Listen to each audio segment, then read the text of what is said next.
Hola, muy buenas tardes, bienvenidas y bienvenidos. Hoy continuamos con nuestro diplomado de control de constitucionalidad y convencionalidad en materia electoral. Hoy contamos con la presencia del maestro Jesús Ángel Cadena, de quien me permito leer una breve semblanza curricular.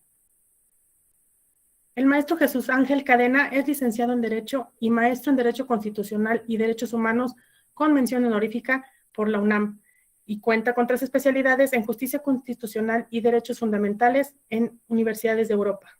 Actualmente cursa el máster oficial en Derecho Constitucional por la Universidad de Castilla-La Mancha en Toledo, España. Es docente en las Casas de la Cultura Jurídica de la Suprema Corte de Justicia de la Nación, en la Universidad Latina de América, Campus Morelia, y es profesor de la Facultad de Estudios Superiores de Aragón, de la UNAM también. Tiene diversas publicaciones en obras colectivas y revistas especializadas sobre derecho constitucional y derechos fundamentales. Fue secretario auxiliar de acuerdos en la Secretaría General de Acuerdos y en la Suprema Corte de Justicia de la Nación, y actualmente se desempeña como secretario de apoyo en la Escuela Judicial Electoral. Adelante, por favor. Muchas gracias, estimada Perla, por la amable y generosa presentación. Un gusto para mí compartir con ustedes esta sesión del Diplomado de Control de Constitucionalidad y Convencionalidad en materia electoral. Estoy muy familiarizado con el diplomado porque es un proyecto que en la unidad académica hemos construido para ustedes, tratando de irlo actualizando un poco con temas de contexto, desde luego, con temas contemporáneos de teoría constitucional y desde luego, pues de teoría de los derechos fundamentales. El día de hoy le tocaría charlar con ustedes de casos prácticos a la doctora Jarquín. Sin embargo, pues por un tema de una comisión que tuvo en la Escuela Judicial, pues tuvimos que hacer un enroque y las sesiones que le correspondían a ella el día de hoy y mañana las daré yo con el tema test de proporcionalidad, y posteriormente ella retomará el tema de casos prácticos de la justicia electoral, donde se ha empleado precisamente control de constitucionalidad y de convencionalidad. Bien, primero que nada, pues un gusto compartir con algunos de ustedes. Ya en otras ocasiones he compartido el aula, incluso de manera presencial o virtual.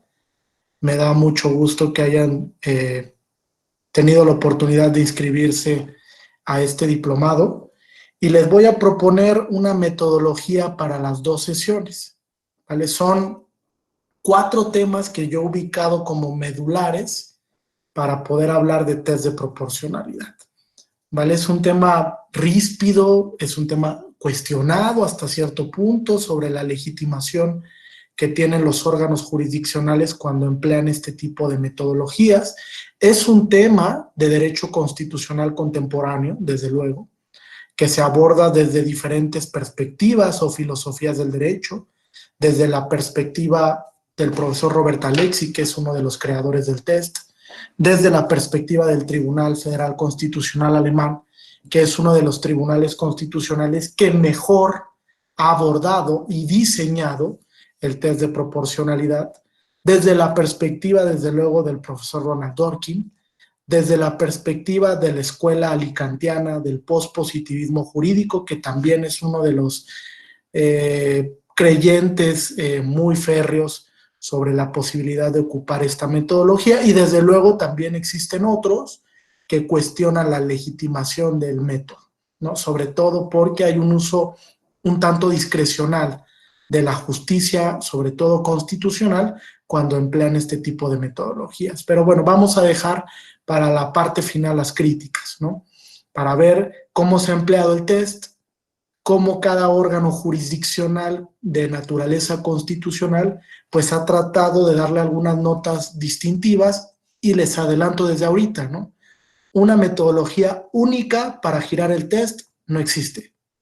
Cada tribunal constitucional va dando algunos matices al test y desde luego pues implementando o diseñando diversos subprincipios que van integrando a la metodología, ¿no? Recordando que la proporcionalidad, antes de ser una metodología, es un principio de orden constitucional. Entonces, desde luego que se va desarrollando a través de diversos escaños, diversos subprincipios o de diversas gradas, como lo llama el profesor Alexi. Entonces, voy a compartirles una pequeña presentación y vamos a ir dialogando sobre el tema. Me gustaría que fuera una clase dinámica, que participen, el tema es muy interesante, el tema da para mucho que hablar, sobre todo de teoría constitucional y de filosofía. Entonces vamos a ir debatiendo sobre temas interesantes alrededor de cómo se va configurando este principio de proporcionalidad. Les pido que me indiquen cuando ya puedan visualizar la presentación.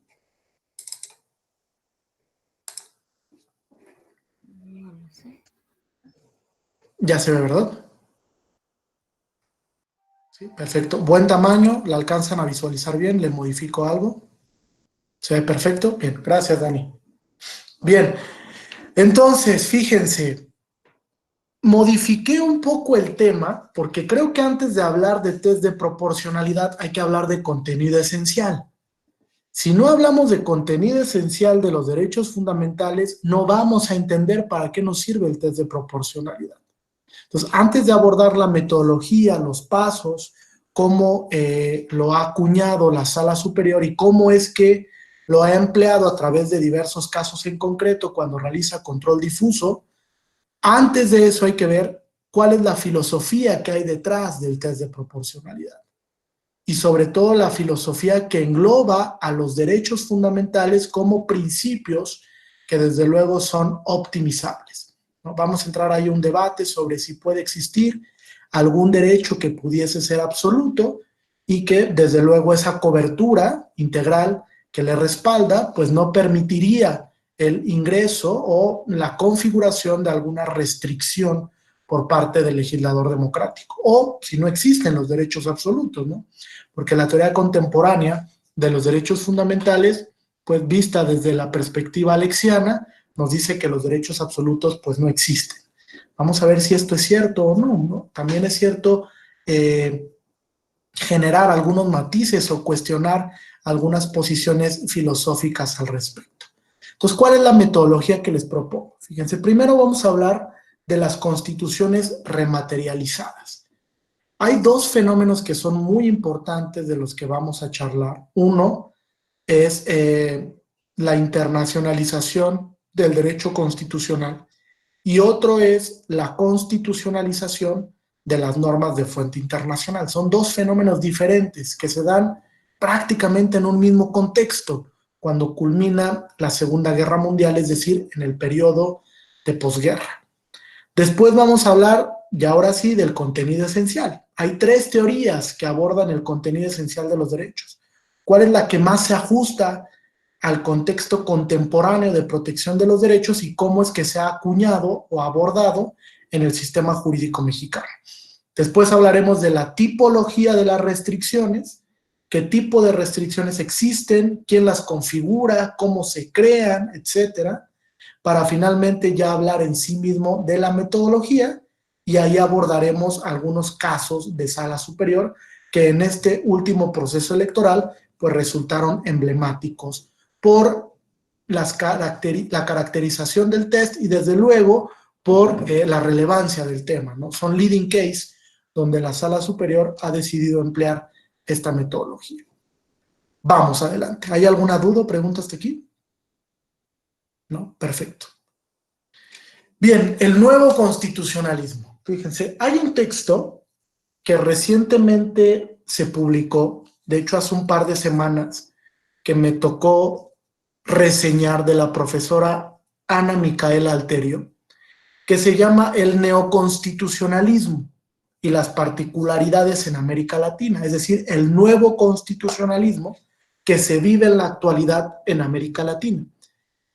Y uno de los elementos o rasgos distintivos de este texto que menciona la profesora Alterio es que existen estos dos fenómenos que son muy emblemáticos para el constitucionalismo contemporáneo occidental y para el constitucionalismo latinoamericano, porque ¿qué creen? Hay una traslación, hay una mutación. El constitucionalismo latinoamericano está influido de manera muy, muy alta, muy grave, muy severa por el constitucionalismo occidental.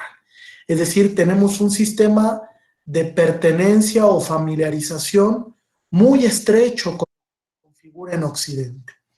Para esto ella nos habla de dos fenómenos.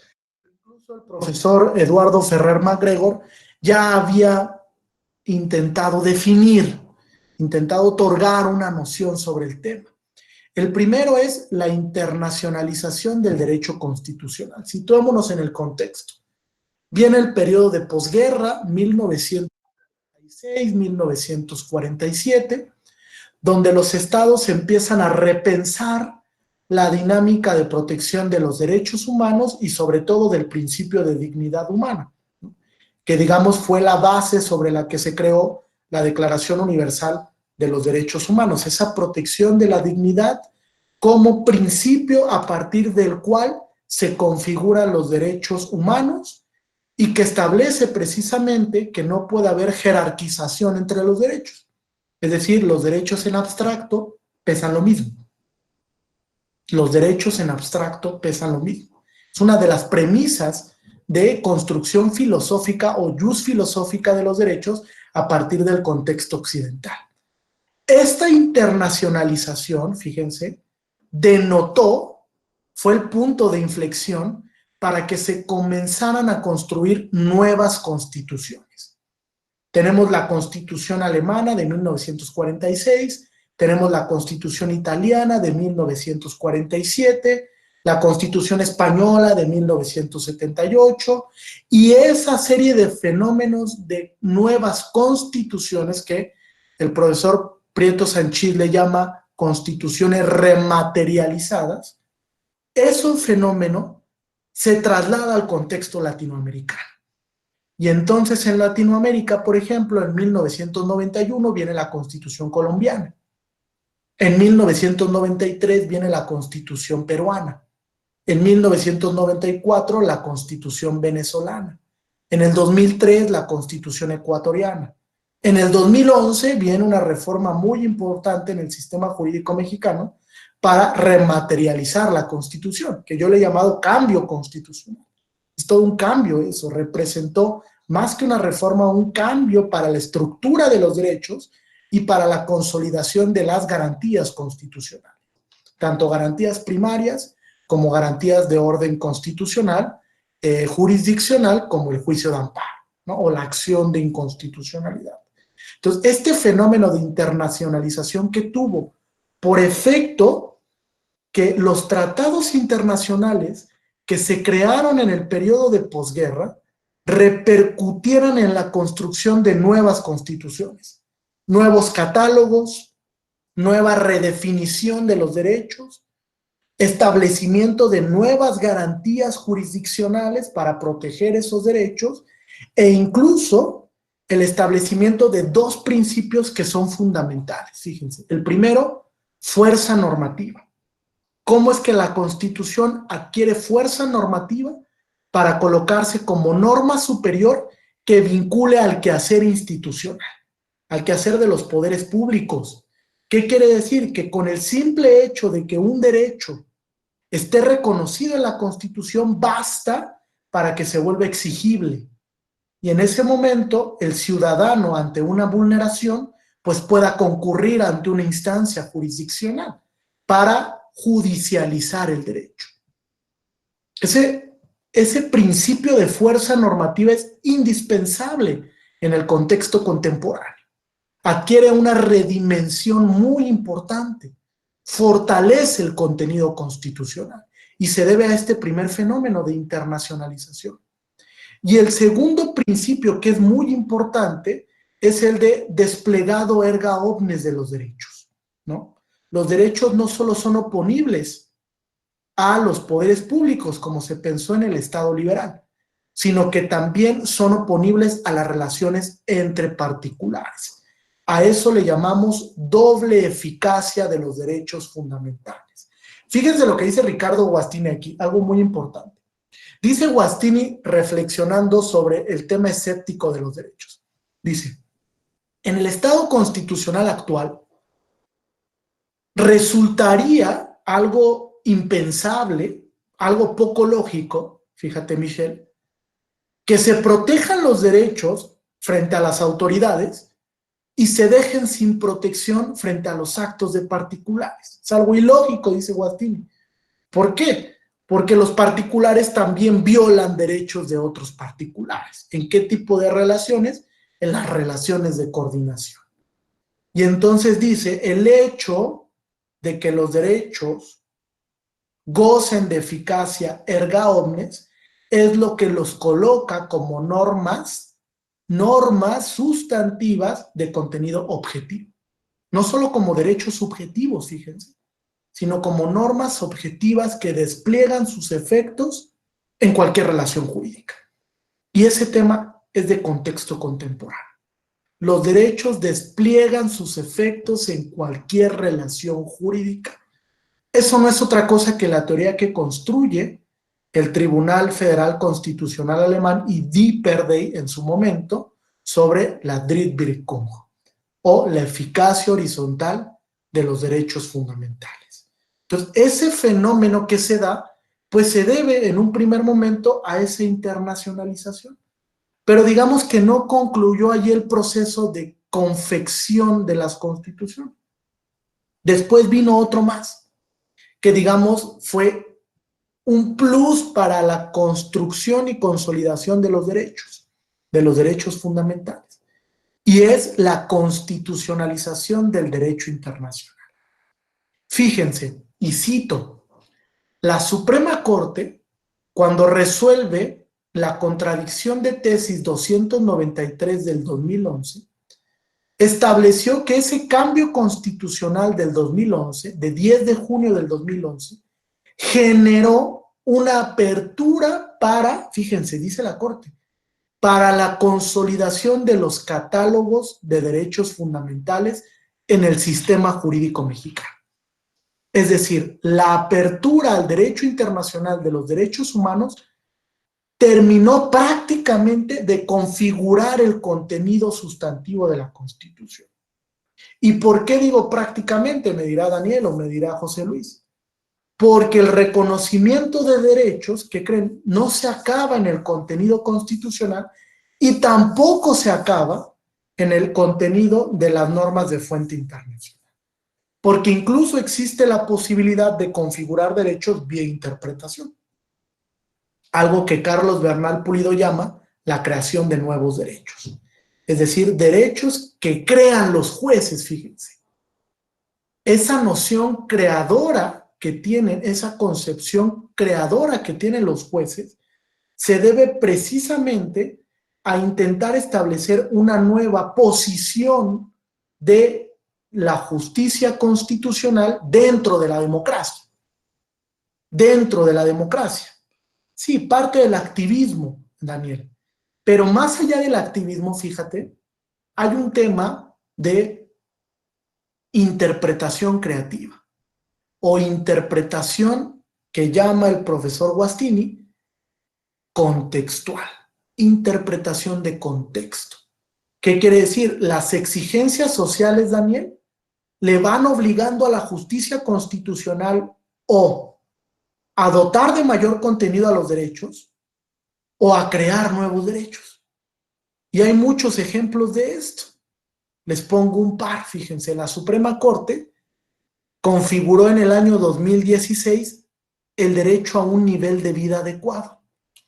Y cuando configuró interpretativamente el derecho a un nivel de vida adecuado, estableció, por ejemplo, que en el tema de alimentos se puede reclamar la doble jornada laboral o la pensión compensatoria. Y entonces estructuró la Corte, fíjense, vía interpretación, el contenido de un derecho.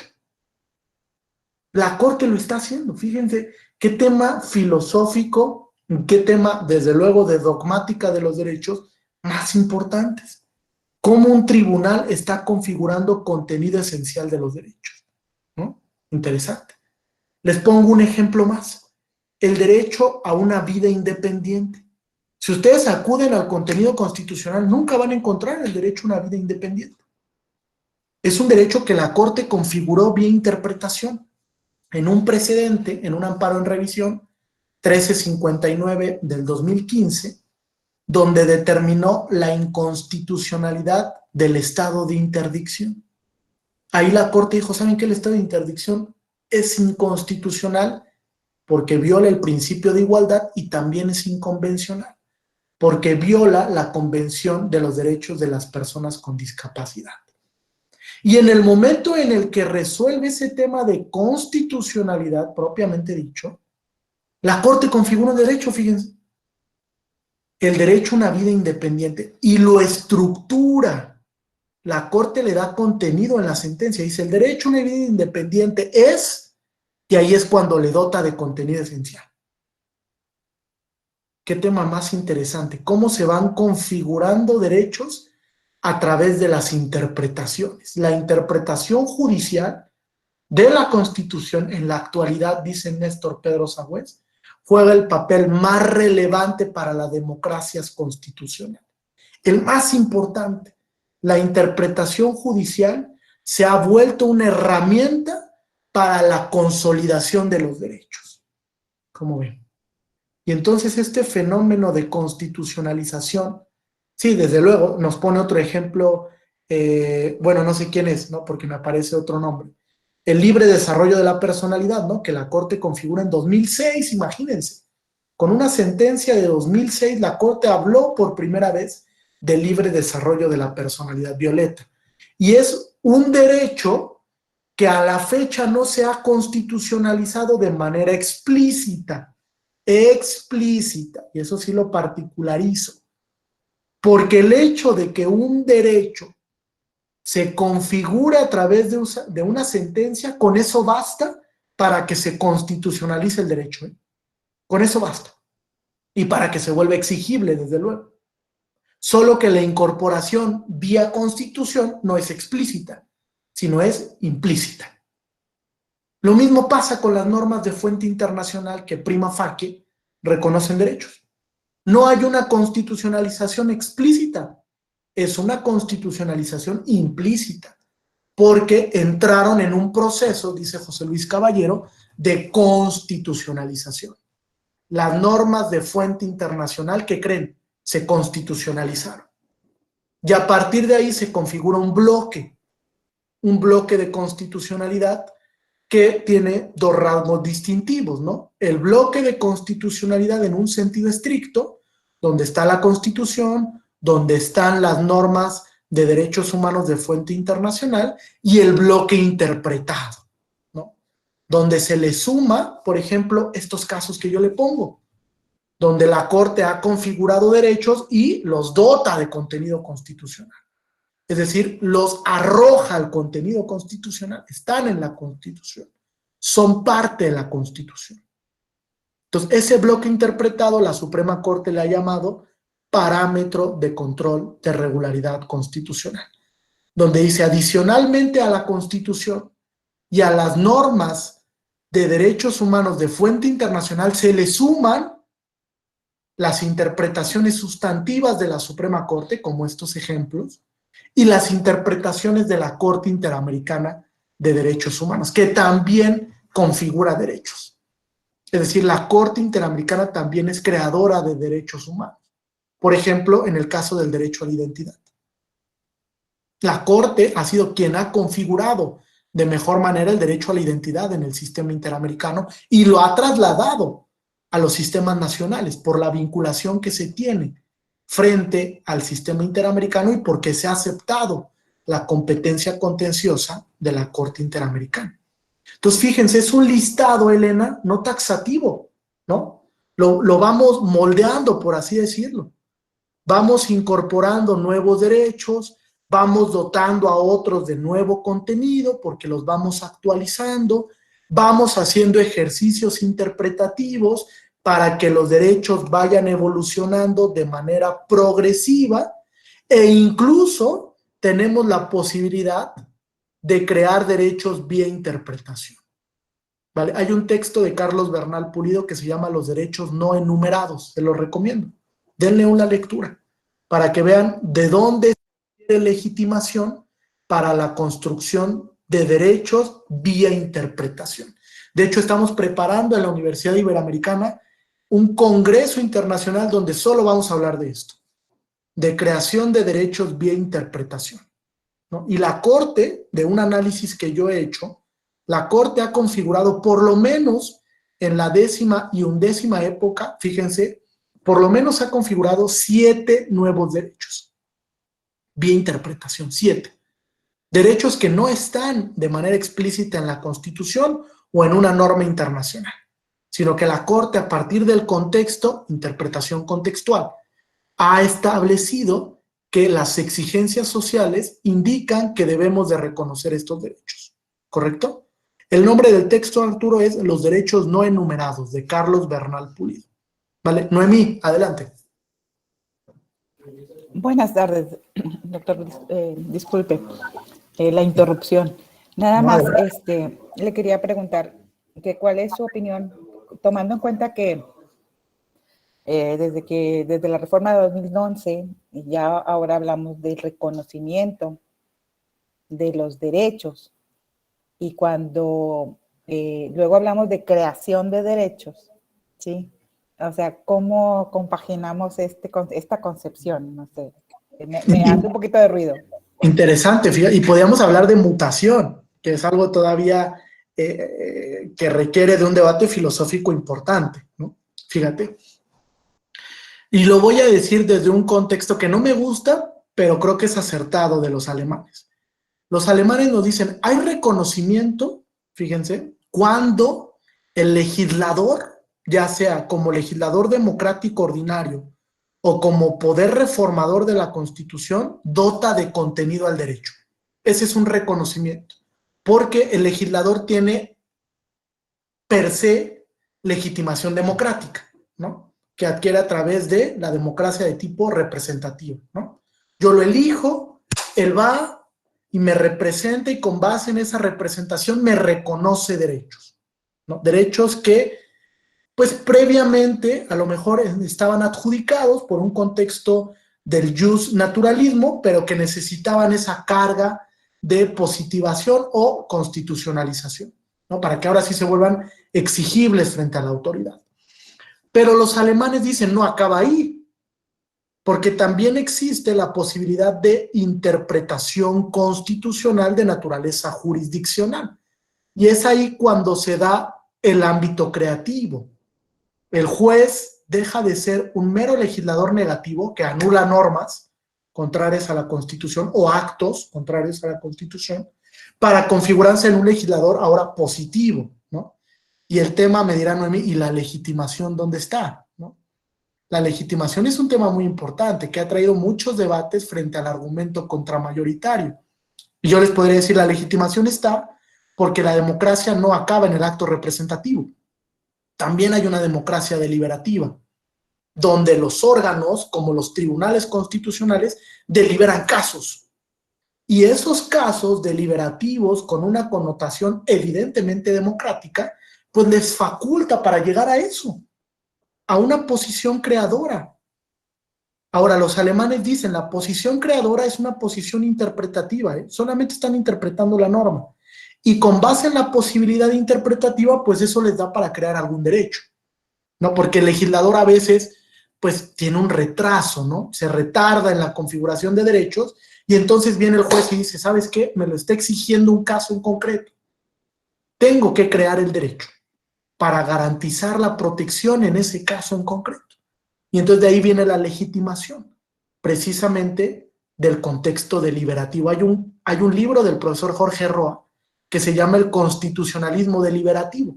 Y ahí habla un poco de eso, ¿no? Cómo estamos debatiendo sobre la legitimación democrática de los jueces. Y Jorge Roa dice, sencillo, a ver, sin tantos rodeos, la legitimación democrática se adquiere en dos vertientes. Uno, porque si bien es cierto que los jueces no son electos democráticamente, sí hay un proceso constitucional de designación.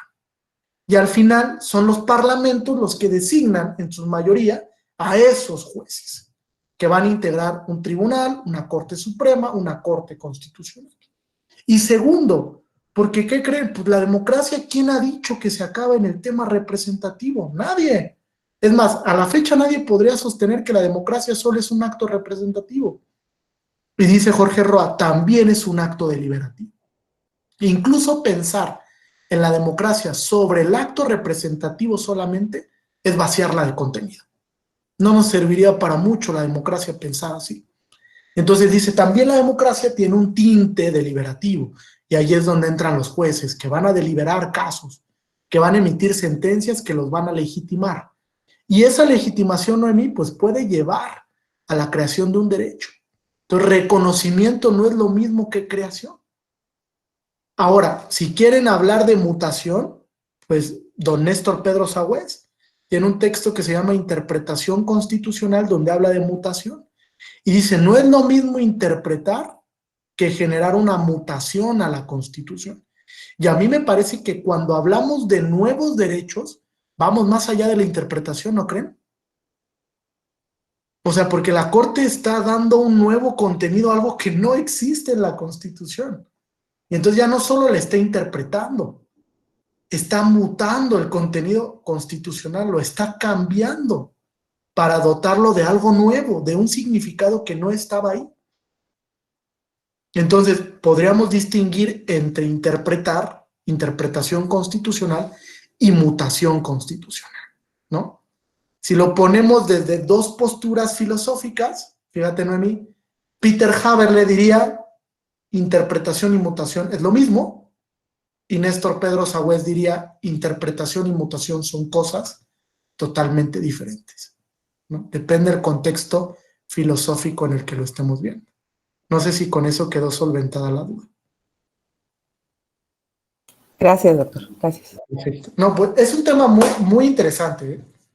Yo lo he explorado ya desde hace algunos años y me he encontrado con muchos temas que son importantes para hablar de este nuevo constitucionalismo, ¿no? Y uno de esos rasgos distintivos del nuevo constitucionalismo latinoamericano, pues es precisamente eso, la posibilidad de incorporar derechos a través de la interpretación jurisdiccional, sobre todo la que realiza la justicia constitucional.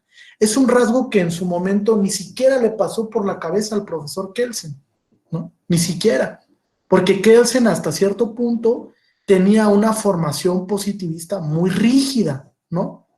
Y él establecía que la única función del Tribunal Constitucional era anular normas que vulneraran la Constitución propiamente. De ahí, precisamente, que la garantía jurisdiccional de la Constitución hable del efecto anulatorio de la norma, cuando la norma pierde eficacia por ser contraria a la Constitución. Pero Kelsen jamás pensó del efecto creativo, ¿no? Incluso para Kelsen los derechos eran riesgos constitucionales por su grado de abstracción, porque decía Kelsen, bueno, ¿y quién va a definir al derecho? Al derecho humano, al derecho fundamental. Es muy abstracto. ¿Quién me va a decir quién es la vivienda digna? ¿Quién me va a decir qué es la dignidad? ¿Quién me va a decir qué es la libertad de expresión? Dice Kelsen, eso eran riesgos constitucionales. Ahora, más que riesgos, pues son virtudes constitucionales, ¿no? Virtudes que precisamente van afrontando los jueces a través de casos en concreto o incluso a veces en abstracto, cuando resuelven un tema, por ejemplo, de acción de inconstitucionalidad, donde hay tema inmerso de derecho sí o sí, en la mayoría de los casos. Incluso ahora en las controversias constitucionales se dan temas de derechos fundamentales, cuando antes no era así. Eran temas de límites territoriales, eran temas de competencias o atribuciones, pero no había un rasgo distintivo que los vinculara con el ejercicio de un derecho. Y ahora tenemos controversias constitucionales sobre creación de hospitales, por ejemplo. Controversias constitucionales sobre acceso al agua, sobre protección al medio ambiente. Entonces son temas de derechos que en abstracto han ido resolviendo los tribunales constitucionales. Y en México la Corte Mexicana ha asumido ese papel de garante de los derechos. Vamos a ver si ha culminado ese proceso o si todavía hay algunos vestigios de ciertas formalidades frente a la Corte, ¿no? Incluso Sala Superior a veces es muy protectora, muy garante, y en otros casos se vuelve un tema de formalismo muy exacerbado, porque hay las dos caras de la moneda. Cuando resuelve temas como la Diputación Migrante en la Ciudad de México y la reviviscencia, sumamente garantista, y cuando resuelve casos muy formalistas, por ejemplo, ¿no? en algunos temas sobre, ahorita se me viene a la mente, el tema de la sanción que le pusieron en su momento a Samuel García por el tema de difusión indebida durante la campaña electoral, ¿no? Y donde se volvió muy formalista la sala superior. Entonces, habrá que ver cuál es el contexto que se vive actualmente. ¿Hay alguna pregunta o duda hasta aquí? Veo un par de comentarios. Daniel dice, sí, sí, es cierto, sí, sí hay críticas. Sí hay muchas críticas, Daniel, a la interpretación. Y sobre todo desde el punto de vista de la legitimación. ¿Hasta dónde llega la legitimación de los jueces constitucionales para interpretar de manera creativa la Constitución? ¿No? Sí existen. Incluso en el contexto de los sistemas del common law, pues existen debates muy álgidos, ¿no? Al finalizar las sesiones comparto otro texto para los que lean en inglés, que es un tema muy importante del argumento contramayoritario. Y cómo el argumento contramayoritario me podría destruir todo lo que yo dije ahorita, ¿eh? El argumento contramayoritario puede decir, no, ¿sabes qué? Jesús Cadena está totalmente equivocado. Las cosas no son así. Los jueces no tienen legitimación para la interpretación creativa.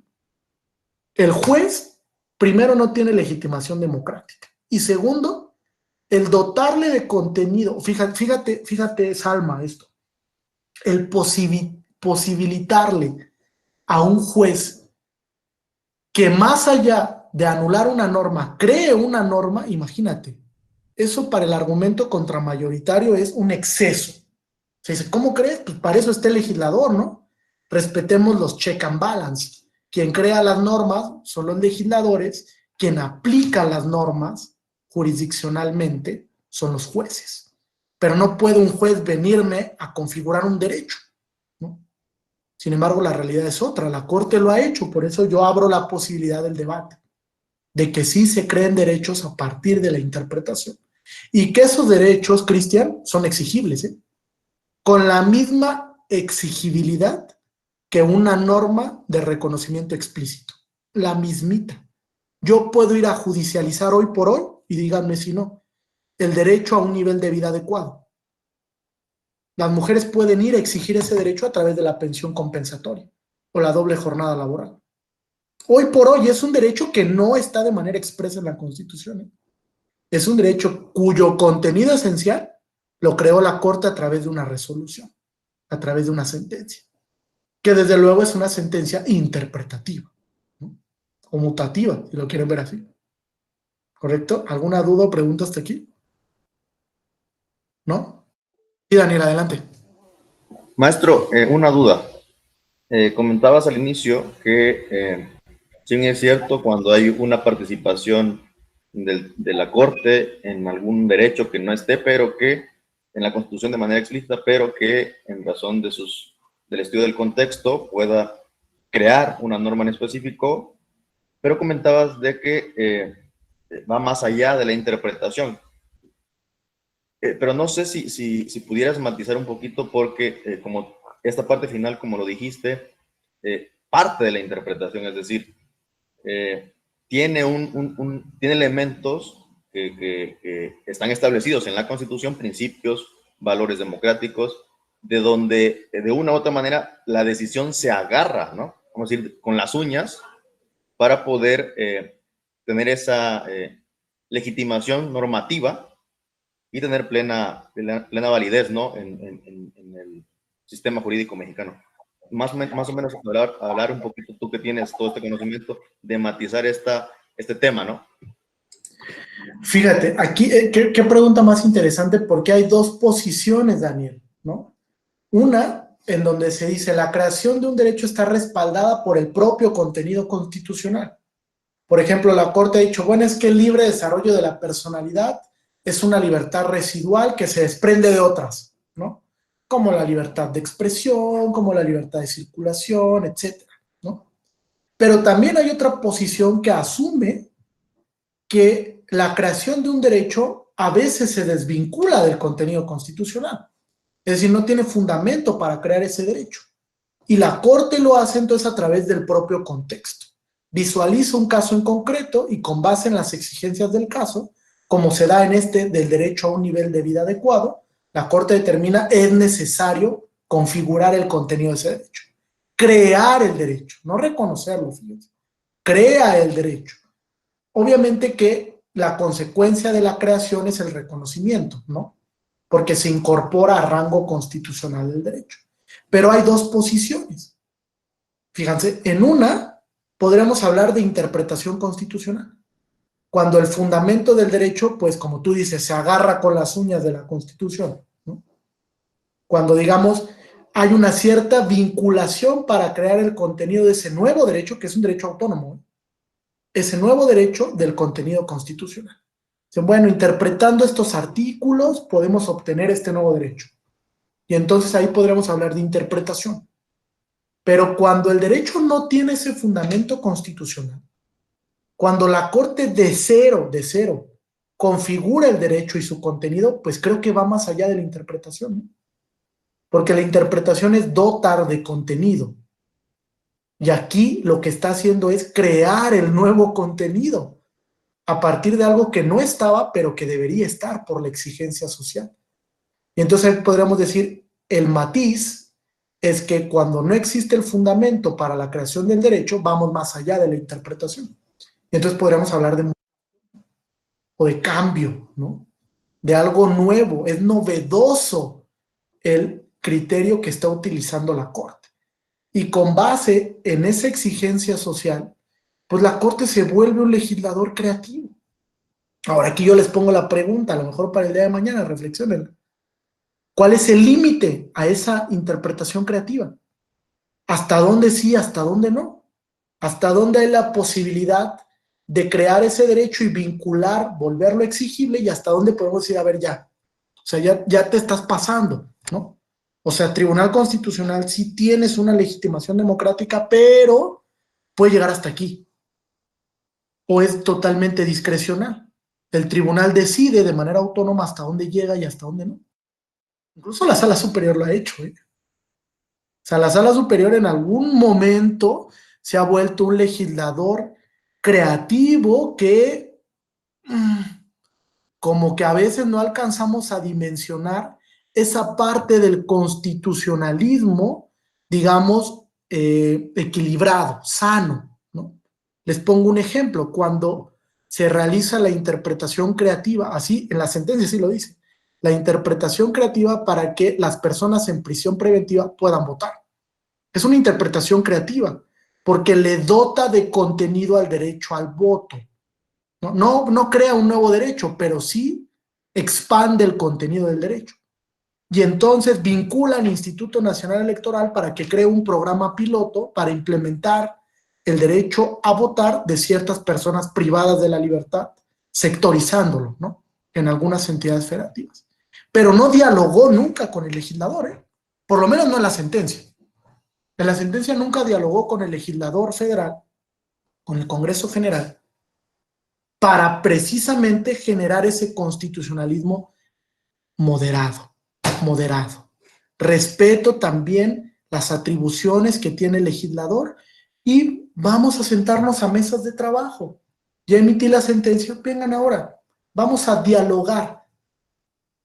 Vamos a dialogar para implementar bien este derecho. Es algo que se tiene que hacer. Es propio del constitucionalismo deliberativo también, dialogar.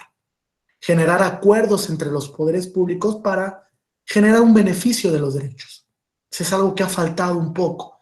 Ese matiz me parece que no se ha discutido mucho. ¿Hasta dónde llega la capacidad de la justicia constitucional de actuar como un legislador positivo o propositivo? ¿No? ¿Hasta dónde?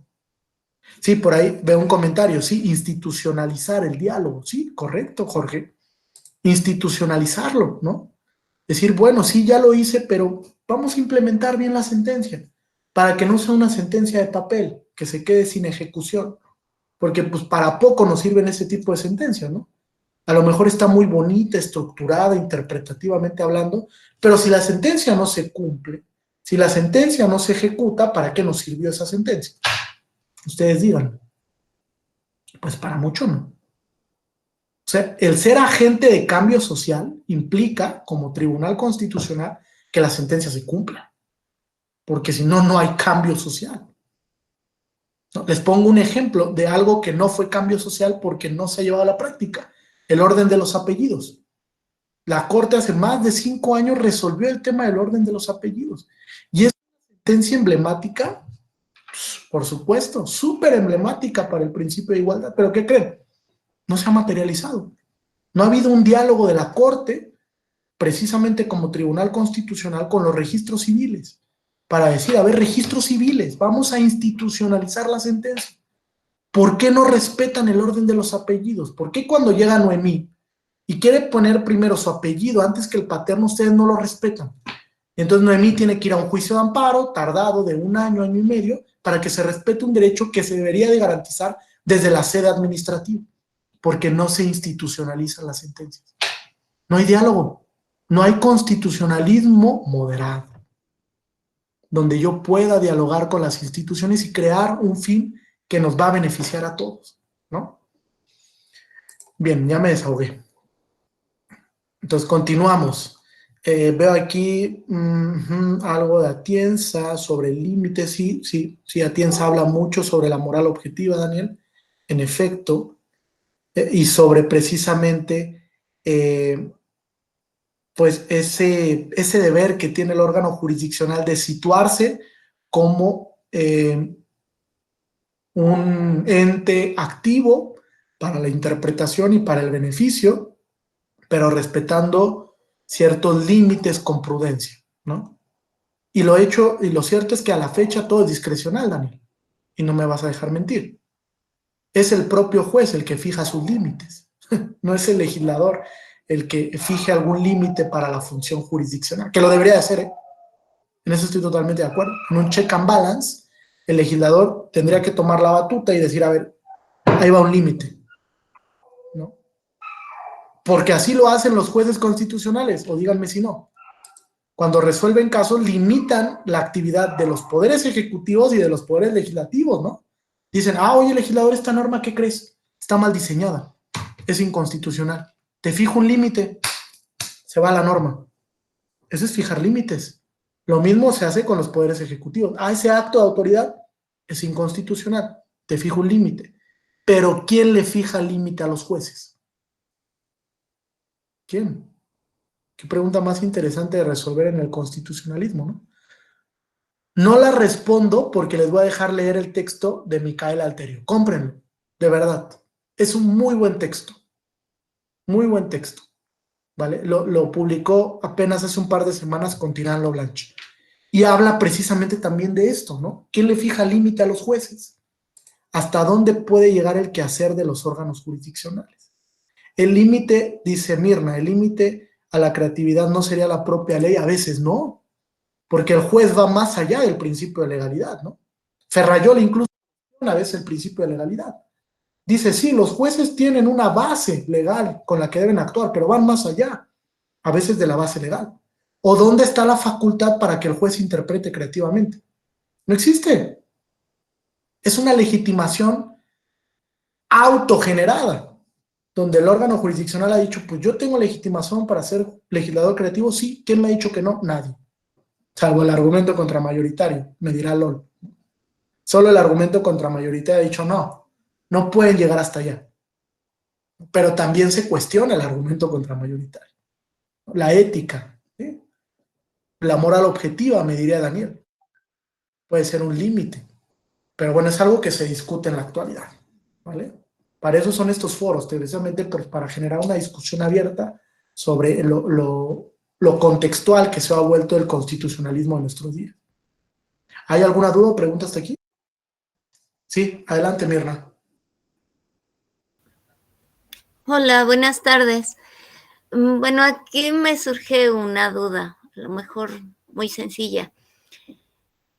¿Qué no se supone que los poderes deben de estar regidos por la ley, por las leyes, y el hecho de que el juzgador sí tenga toda esa libertad para la creatividad y para ir más allá de lo que la propia ley dice, entonces me pregunto en qué papel quedan las leyes, si se supone que nos regimos por las leyes. Y aquí ya los juzgadores están casi a su libre albedrío o a su forma de pensar, a su propia interpretación. Van más allá de su interpretación, van a su creatividad. Entonces, ¿cómo quedaría la legalidad del poder y toda esta parte, ¿no? Gracias. Gracias. A ver, escucho a Daniel y trato de responder algo prudente, no moderado, como lo he dicho hasta ahorita. Daniel y Jorge. Sí, poniendo un caso, maestro, si nos ciñéramos un poco al tema de que las autoridades nos ceñimos únicamente al tema de la legalidad, hubiésemos en el tribunal impedido que una comunidad indígena, por ejemplo, pudiese autogobernarse o tener un cambio de modelo de elección a nivel municipal, porque pues, la norma en aquel momento pues, no establecía la posibilidad para que una comunidad indígena pudiese ejercer este derecho que lo establece la propia Constitución y la Convención Interamericana, ¿no? Y el Convenio 169. Entonces, a veces decimos que tienen con mucha libertad el juez, pero yo creo que lo hace, o yo lo entiendo que lo tiene que hacer cuando sea extremadamente necesario. O sea, no es como la regla general, sino más bien es la excepción, considero. Muy bien, Daniel. A ver, Jorge. Bueno, yo creo que el límite para que haga eso el juzgador en este caso es que sea una situación atípica, que tengas que recurrir a herramientas internacionales. Muchas veces hay derechos que no están contemplados en nuestra Constitución, pero a través del derecho comparado puede resolver un caso. O sea, no está reconocido aquí en México. Un caso, bueno, que se tomó del derecho comparado, por así decirlo, es el caso Colima, por el principio de neutralidad. No sé, podría ser un ejemplo. Sí, correcto. Omar y Noemí. Gracias, buenas tardes. Doy una posible respuesta, ¿vale? Adelante, Omar. A mí me parece que primero el primer freno viene desde la competencia, ¿no? Y eso viene en la Constitución o en la ley. Y después, o sea, sobre la controversia y cuando sean asuntos litigiosos, es decir, si una controversia va, no sé, de derecho a la salud, pues evidentemente no podrá interpretar cosas que no sean relativas al derecho a la salud. ¿Sí me explico? Entonces, para mí esas son las claves, como lo apuntó al principio, el contexto de la controversia o de la litis. Correcto. Muy bien, Omar. ¿Y Noemí? Gracias, doctor. A mí sí me queda un poco de duda de cuál es el límite, porque nada más pongo como ejemplo una acción de inconstitucionalidad a una reforma en materia electoral en el estado de Tamaulipas en materia de violencia política y paridad. ¿Qué fue lo que pasó? Que a la hora de resolver, digo así de manera muy sintetizada, a la hora de resolver la acción de inconstitucionalidad, la mayoría de la Suprema Corte determinó que el concepto de paridad que se tenía en la ley debería de ampliarse, porque haciendo una interpretación conforme. Y entonces tuvo un impacto muy fuerte, porque estabas hablando de que esa interpretación conforme implicaba o se refería a que las listas de representación proporcional deberían estar encabezadas por género distinto de manera alternada. Entonces, a la hora de la votación se dio una votación dividida, porque había algunos ministros que señalaban que eso era incorporar una norma que no estaba en la ley del Estado. Y había quienes decían, no estamos incorporando algo que no esté. Ya está la definición de paridad. Lo que pasa es lo que estamos haciendo, estamos aclarando cómo se debe de interpretar. La verdad, luego cuando se aterrizó al reglamento de paridad, los partidos decían, no queremos que lo incorporen. Le decíamos, y yo les contestaba, no hay problema, no lo incorporamos. La obligación ya está, porque hay una acción de inconstitucionalidad sobre la ley de Tamaulipas. Entonces, la obligación ya está, esté o no esté en el reglamento, ya es una obligación. pero la razón es por la que estamos incorporando es para darle certeza y claridad al marco vigente, marco legal vigente. Pero por eso que comento que no me queda muy claro de cuál es el límite, porque entre los mismos ministros tenían claro cuál era el límite. Yo sí soy de la idea que yo creo que fue correcto y que la mayoría que aprobó esa interpretación conforme lo hicieron de manera correcta, que el legislativo no lo hubiera querido hacer, porque es porque no quieren hacerlo, es algo que está más allá, o sea, que es algo que le toca a la Corte entonces como jueces positivistas, no solo como esta función negativa.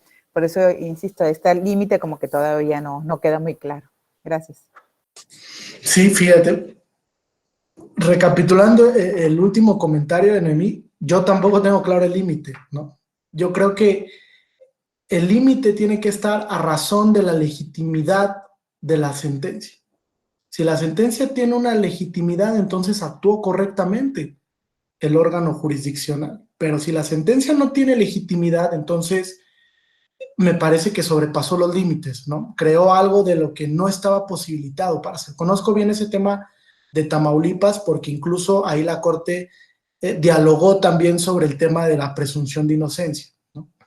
También estableció cuándo sí se podía cancelar una candidatura, cuándo no, y cómo se tenía que interpretar el principio precisamente de protección de los derechos de la mujer a una vida libre de violencia con el tema de la presunción de inocencia, y lo fue modulando de manera muy correcta. Me parece una interpretación muy asertiva, pero sí, el límite no es claro, ¿no? O sea, me parece que los límites se van jugando a razón de la legitimación de la sentencia. Si una sentencia está claramente legitimada, pues el juez no superó los límites. Pero ¿qué pasa cuando la sentencia es arbitraria? Cuando la sentencia carece de motivación. Cuando incluso la sentencia... Es un tema complicado, pero cuando incluso la sentencia, digamos, va más allá de las posibilidades fácticas de cumplimiento. Porque puede darse que una sentencia esté estructurada de manera interpretativamente perfecta, pero supera las posibilidades fácticas de cumplimiento. Esa sentencia nunca se va a cumplir. Entonces, el juez fue más allá de los límites, no pensó en los límites, no los racionalizó. De ahí, pues, el razonamiento judicial, ¿no? Decir, bueno, yo lo voy a razonar. Vuelvo a decir, soy prudente, soy moderado. Sé dónde sí se va a cumplir una sentencia y dónde no. Antes de emitir una sentencia hay que pensar si la sentencia se va a cumplir, si el efecto realmente se va a poder acoger o no. Porque a veces hay sentencias que nunca se terminan de cumplimentar. Bien, bueno, para que cerremos el primer punto de la metodología, para responderle a Mirna y a los demás, ¿no?, sobre el tema del principio de legalidad. Creo que el principio de legalidad se ha flexibilizado mucho, porque ya no estamos en una visión rígida del positivismo, sino estamos transitando algo que podemos llamar pospositivismo, que podemos llamar constitucionalismo de los derechos, que podemos llamar nuevo constitucionalismo, dependiendo la visión filosófica que nos guste y que nos acomode, porque una sola visión no existe. Pero lo que sí podemos decir es que el principio de legalidad se ha flexibilizado mucho, precisamente porque a veces el legislador asume un papel, así lo voy a decir, apático. Y como asume ese papel apático, pues tiene que venir al juez y ponerse la cachucha y decir, vamos más allá, ¿no? No puedo dejar, Mirna, desprotegido el principio de paridad. Lo voy a regular bien, lo voy a establecer bien, para, como dice Noemí, brindar certeza a todos los integrantes de la contienda, que todos estén en la misma posición y entiendan cómo se va a estructurar la elección a través del principio de paridad. Me parece que en esa acción de inconstitucionalidad la Corte sí es un interpretador creativo de la norma, ¿no? A pesar de que existe un fundamento constitucional, la Corte está dotando de más contenido del que pensó el legislador. Entonces está yendo más allá. Pero eso implica flexibilizar el principio de legalidad. Sí tenemos una remisión porque debe existir, ¿no? Si no sería arbitrario todo. Sí tenemos una remisión al principio de legalidad, pero no tan rígida como se pensó en el positivismo italiano, por ejemplo, Cuando Norberto Bobbio habla del principio de legalidad, lo hace de una manera muy rígida. Incluso los alemanes, lean a Nicolas Luhmann. Luhmann habla del principio de legalidad de manera muy rígida, ¿no? Raffaello de Giorgi, que es un discípulo de Luhmann, habla igual del principio de legalidad de manera rígida. Solo lo que esté en la ley es lo que puedes hacer. Y ahora entendemos que en esta nueva posición filosófica, pues la legalidad es importante, pero se matiza, ¿no? Se matiza, decía Daniel, de acuerdo a las circunstancias, me lo está exigiendo la sociedad. Oye, pero me voy a limitar porque la ley no lo permite. Dice Radbruch, hacer justicia es precisamente tomar en cuenta el contexto de esa justicia, ¿no? Más allá de lo que la ley establezca. Entonces, así es con los principios, así funciona. Los principios, como tienen un grado de abstracción muy importante, pues funcionan a través de las circunstancias fácticas, de lo que es justo en ese momento, de lo que tiene que resolver el juez, a pesar de que la norma no esté.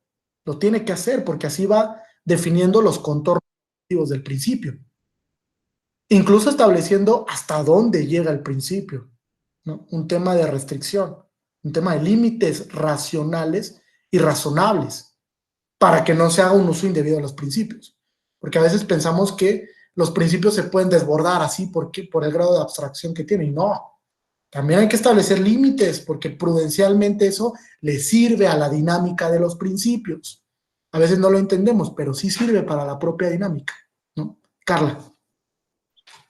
Gracias, profesor Ángel. Creo que ahorita que estaba yo escuchando a mis compañeros y también a usted, se me vino mucho a la mente, ¿no? Yo creo que los jueces, y entiendo tal vez el punto de Mirna que hace referencia y dónde queda la ley, ¿no? Pero también yo creo que la ley es una parte, pero también no lo es del todo. Y creo que varios compañeros lo precisaron, ¿no? Hay que ver las circunstancias de modo, tiempo y lugar y el caso concreto.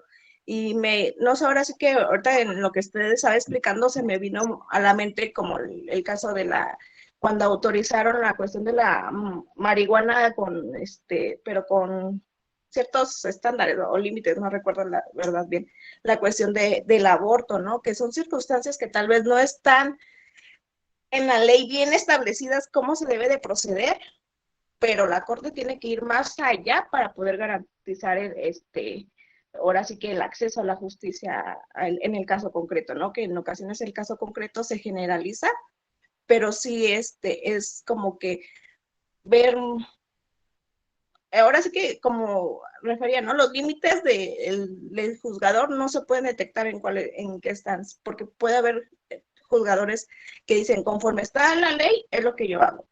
Puede haber jueces muy garantistas que dicen, voy más allá para poder proteger los derechos humanos, ¿no? O los derechos de las comunidades indígenas, o ahora sí que el caso concreto. Pero yo creo que siempre hay que ver que no solamente es la ley, sino que hay un conjunto también tenemos tratados, tenemos también circunstancias específicas de los casos concretos que debemos de analizar y empezar como que en la cuestión de ponderar, ¿no? ¿Qué es más factible que otra cosa? Entonces, eso es lo que quería comentar, profe, gracias.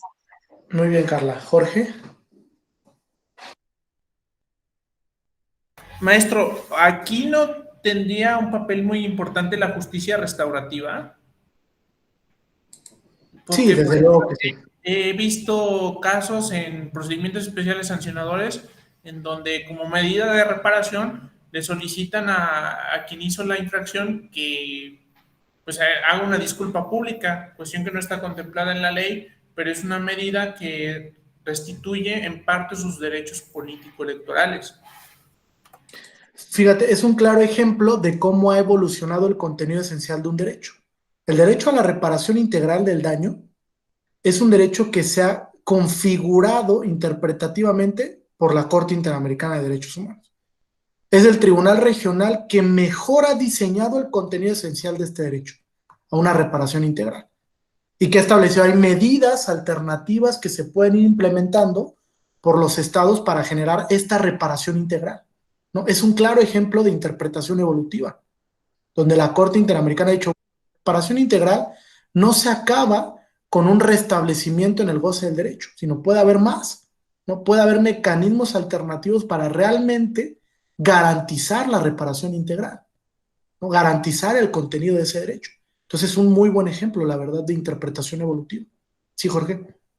Sí, porque, bueno, hace unos años no se veía eso y te decía el juzgador en este caso, ¿sabes qué? Ve por la vía correspondiente, ¿no? Y, por ejemplo, ya ahorita ya se está resolviendo que en el mismo procedimiento especial sancionador te otorgan la medida. Así, bueno, pienso que debería de ser en la mayoría de las materias, porque la justicia sería más expedita, que es algo que se busca actualmente. Correcto, totalmente de acuerdo. Muy bien. Voy a dejar de compartir porque quiero empezar esta segunda parte con una pregunta, ¿no? Una pregunta que me parece esencial, que me parece, con base en razonamiento crítico, una pregunta que tenemos que responder para posteriormente abordar la diferencia entre principios, reglas, directrices bajo una propuesta del profesor Dworkin, o reglas y principios si los circunscribimos a Lexi, o reglas, principios, valores si los circunscribimos a Tienza, etc., ¿no? La pregunta es, a ver, ¿quién se dedica aquí a la labor jurisdiccional? ¿Quién es secretaria, secretario, juez, jueza, etcétera? ¿Solo Daniel? ¿Nadie más? Bueno, hay mucho abogado postulante, ¿no? Por ejemplo, Omar es abogado postulante. ¿Alguien más es abogado? No, ya no, Omar. Es servidor público. Yo nunca fui, apenas estoy acabando la carrera. Ah, muy bien, muy bien. Yo pensé que Omar era abogado postulante, porque es muy activo en Twitter, Omar. ¿Alguien abogado postulante? No, todos son servidores públicos. Jorge, por ejemplo, ok. Los demás pertenecen a órganos administrativos, supongo. José Luis es abogado postulante, ¿no? LOL creo que está en un órgano administrativo, igual que Wilfrido, que ya nos ha tocado coincidir. Bien, bueno, fíjense. La pregunta que yo les quiero compartir a todos, desde luego con un matiz para los que se dedican a la función jurisdiccional, es: ¿los casos de principio se resuelven igual que los casos de reglas o directrices? ¿O existe un matiz diferenciador? Las metodologías que se empleaban para la solución de los casos de conflictos entre reglas ¿nos sirven para resolver las colisiones entre principios, por ejemplo? ¿O existen otras metodologías alternativas? Porque fíjense, de ahí parte el fundamento de todo. A ver, Wilfrido. Bueno, a mí me parece que es muy diferente, ¿no? Porque cuando se trata de reglas, de normas, pues existen diferentes métodos de subsanar ese choque entre normas, pero tratándose de principios, pues me parece que es muy diferente porque casi siempre tienen el mismo valor y es difícil establecer la primacía de uno sobre otro, y ahí, según me parece, se requiere un ejercicio de ponderación y que es muy diferente a la interpretación normal que se realiza entre reglas. Ok, bien, fíjense, lo voy a poner más complejo todavía. Cuando hay un conflicto entre una regla y un principio, ¿cómo resolvemos el tema? Cuando la regla es constitucional y el principio también lo es, ¿cómo lo resolvemos? ¿No? ¿Nos sirve, como dice Wilfrido, los mismos métodos o tenemos que acogernos a otro? Aquí voy a hacer una presión que es muy importante.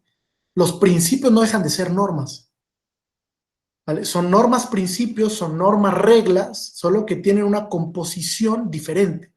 La norma regla es cerrada, la norma principio no. La norma principio es de un contexto abierto, con naturalmente, que se va a ir delimitando, sí, Wilfrido, casos en concreto. Y como dicen, no es lo mismo una colisión entre principios que un conflicto entre reglas, donde puedo ocupar la subsunción. Pero cuando se enfrenta una regla constitucional con un principio, fíjense, ese es el punto de inflexión de todo esto. Saber si las metodologías que ocupábamos en el positivismo nos sirven para los nuevos contextos jurídicos que resuelven los tribunales, o no nos sirven esas metodologías. Y entonces, si decimos que no nos sirven, ¿cómo vamos a resolver esos casos? ¿No? A ver, Daniel. Sí, maestro, no sé si coincida conmigo, pero en materia electoral, los diferentes promoventes, las promoventes, tratan de llevar sus asuntos donde tengan que ver una interpretación de principios en materia electoral, ¿no? Y yo creo que ahí es donde viene la pregunta ya para nosotros que estamos con los asuntos, de definir si realmente estamos en presencia de un tema de principios, ¿no? De un acto de autoridad que vulnere principios, o un acto de autoridad, o un acuerdo, o una omisión, bla, bla, que tenga que ver más que con un principio, con una vulneración a una norma de carácter menor, vamos a llamarlo así, ¿no? Y justamente coincido con Wilfredo, cuando identificamos que el análisis tiene que ser, vamos a llamarla así, netamente de legalidad, ¿no? De la conducta, o del hecho, o de la controversia, el parámetro argumentativo me parece que es más rígido, en el sentido de que tienes que contrastar la norma, ¿no? Para poder encontrar si efectivamente hay una transgresión a la norma, o por el contrario, hay una adecuación a la norma, ¿no? Y con eso, bueno, se llega a la solución del asunto. Pero cuando estamos en presencia de principios, ahí viene, me parece, que el actuar más importante de una autoridad jurisdiccional, porque obviamente viene el tema de la creatividad, viene el tema de ponderar en el contexto si tu creatividad es factible para llevarla a la materialidad, o si de plano, pongo un ejemplo, el caso Ayutla, ¿no? De repente hemos resuelto, y no se está materializando lo que resolvemos. Un tema de corte indígena, donde hay tema de principios, de libre autodeterminación, del autogobierno y del tema de la cosmovisión indígena, por ejemplo. Entonces, ahí es donde me parece que sin duda los temas de legalidad tienen una barrera, una cerca muy bien definida, donde el actuar del legislador está prácticamente mecanizada, sin que se tome a mal la palabra, ¿no?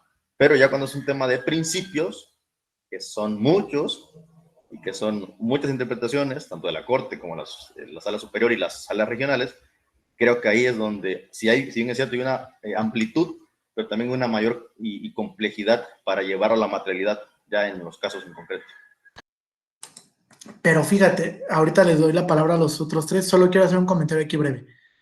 Ese grado de indeterminación de los principios es el que vuelve complejo los casos, ¿eh? Es el grado de indeterminación el que te obliga, Daniel, a hacer algo diferente que no hacías antes. Porque las reglas no tienen ese problema de indeterminación. La regla es clara, bueno, a veces es clara, pero es cerrada, ¿no? Si es ambigua, pues con una interpretación, un canon interpretativo, puedo resolver la duda sobre la regla. Pero con el principio no, porque el grado de indeterminación o abstracción del principio me obliga a hacer algo diferente y a materializarlo, ¿no? A que precisamente la sentencia llegue a materializarse, que es un tema más complejo, ¿no? Mucho más grande. Vamos a la particularidad. El tema de la indeterminación es el que en muchas ocasiones nos obliga a generar metodologías diferentes. Ahora, lo voy a decir así, tampoco es que la ponderación o la proporcionalidad sean la panacea, ¿eh? O sea, o que lo resuelvan todo, pero los grandes críticos de los métodos lo hacen desde una manera o desde una posición, fíjense, así lo voy a decir, una crítica negativa. Es decir, bueno, la ponderación no nos sirve, o la proporcionalidad no nos sirve. Bueno, ¿y qué nos sirve? ¿No? O sea, la crítica debe ser positiva. Si yo voy a criticar un método porque creo que no es la panacea de todo, bueno, ¿qué propones? ¿No? ¿Cómo lo resolvemos? ¿Qué otra metodología nos sirve? Sí, la ponderación no es la panacea. ¿Cómo lo resolvemos? ¿No? Juan Antonio García Amado creo que a cierto punto ha sido reflexivo en el tema, por ejemplo, y ha intentado proponer algo diferente, ¿no? A la ponderación. Pero hay muchos críticos que únicamente se ciñen a la versión negativa y a decir, este método no sirve, este método hay que desecharlo, etcétera, pero no proponen algo nuevo. Y lo cierto es que ante la novedad del constitucionalismo, los métodos que utilizábamos tradicionalmente, los métodos subsuntivos, no nos sirven. son métodos inacabados, dice Joseph Aguiló. Son métodos que precisamente ya no podemos utilizar para estos nuevos temas contemporáneos de derechos, de principios que están llegando. Y necesitamos transformarnos. Necesitamos una nueva visión del derecho, contemporizada o actualizada a las circunstancias de lo que estamos viviendo, ¿no? Diría Carla, las circunstancias del contexto que se vive actualmente, ¿no? A ver, Lol, Jorge y Omar, adelante. Maestro, con respecto a la pregunta que usted hizo inicialmente, yo muy puntualmente diría, a mi parecer, no hay una distinción explícita entre la forma en la que se resuelven conflictos entre derechos y conflictos entre principios, porque, bueno, la doctrina y la jurisprudencia también ha recogido esto de la doctrina en cuanto al test de proporcionalidad como la herramienta para resolver conflictos entre derechos y principios, o sea, está en la definición, y pensando en otras herramientas interpretativas y argumentativas, por ejemplo, en cuanto a lo que hace a la interpretación conforme, también esto no está en la definición, como si sucede en el caso de la proporcionalidad, pero hay varios ejemplos y hay precedentes en los que con base en una interpretación conforme también se ha resuelto sobre conflictos entre principios. Entonces yo, a mi parecer, considero que esto también es parte del nuevo parámetro constitucional, de una aceptación tácita de lo que usted, y de la aclaración que usted hizo al principio, ¿no? O sea, los principios también son normas, cosa que no se consideraba con anterioridad a todas estas reformas y esta apertura al nuevo canon, en el nuevo canon constitucional, de pues considerar estas normas no escritas como parte del parámetro de regularidad. Sí, fíjate qué tema interesante ese, porque el hecho de que se haya establecido que son herramientas interpretativas o argumentativas no vinculan per se al quehacer jurisdiccional. Y lo ha dicho la Corte, ¿no? A ver, órgano jurisdiccional, sí existe la interpretación conforme, sí existe la proporcionalidad, sí existe el escrutinio estricto, sí existe el test de igualdad, pero puedes usarlo de manera discrecional. Tú determina qué metodología puedes emplear en el caso en concreto para resolverlo. Pero fíjense, eso es riesgoso porque el órgano jurisdiccional puede equivocarse de metodología y pasa cotidianamente.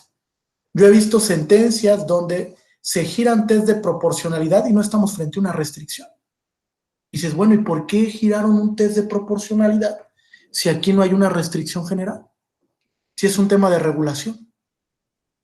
¿O por qué giran un test de igualdad cuando estamos hablando de un tema de progresividad? Es complicado ese tema, fíjense. Porque el dejarle la discrecionalidad al órgano es, órgano, tú decides qué metodología. Pero el órgano se puede equivocar en la metodología. Y lo ha hecho. Incluso la Corte se ha equivocado.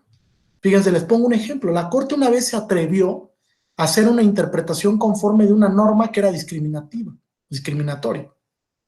Cuando la jurisprudencia desde hace mucho tiempo había dicho que esas normas no gozan de presunción de constitucionalidad. Por ende, no pueden ser interpretadas conforme a la Constitución. Y la Corte lo hizo, yendo en contra de toda esa jurisprudencia previa. Es decir, se equivocó en la metodología. Ocupó la interpretación conforme cuando era un escrutinio estricto de constitucionalidad. Un test de igualdad en sentido estricto. Fíjense, se dan esos casos, LOL. Entonces, también es riesgoso el hecho los tribunales dejen a una apertura tan abierta, el hecho de que se elija la metodología. Pero es propio de que no hay límites, no se fijan esos límites. Y entonces el quehacer jurisdiccional, dice Juan Antonio García Amado, poco a poco se vuelve más discrecional. Y fíjense, ahorita con el planteamiento con el que voy a terminar, de la postura o la teoría para definir el contenido esencial, se van a dar cuenta que todavía es más discrecional, súper discrecional. Infinitamente discrecional, porque le dejan a los órganos jurisdiccionales que ellos definan el contenido y cobertura de los derechos, incluso que definan cuándo una restricción es válida o no. Y si el órgano jurisdiccional dice que la restricción no es válida, se va la restricción, se acabó.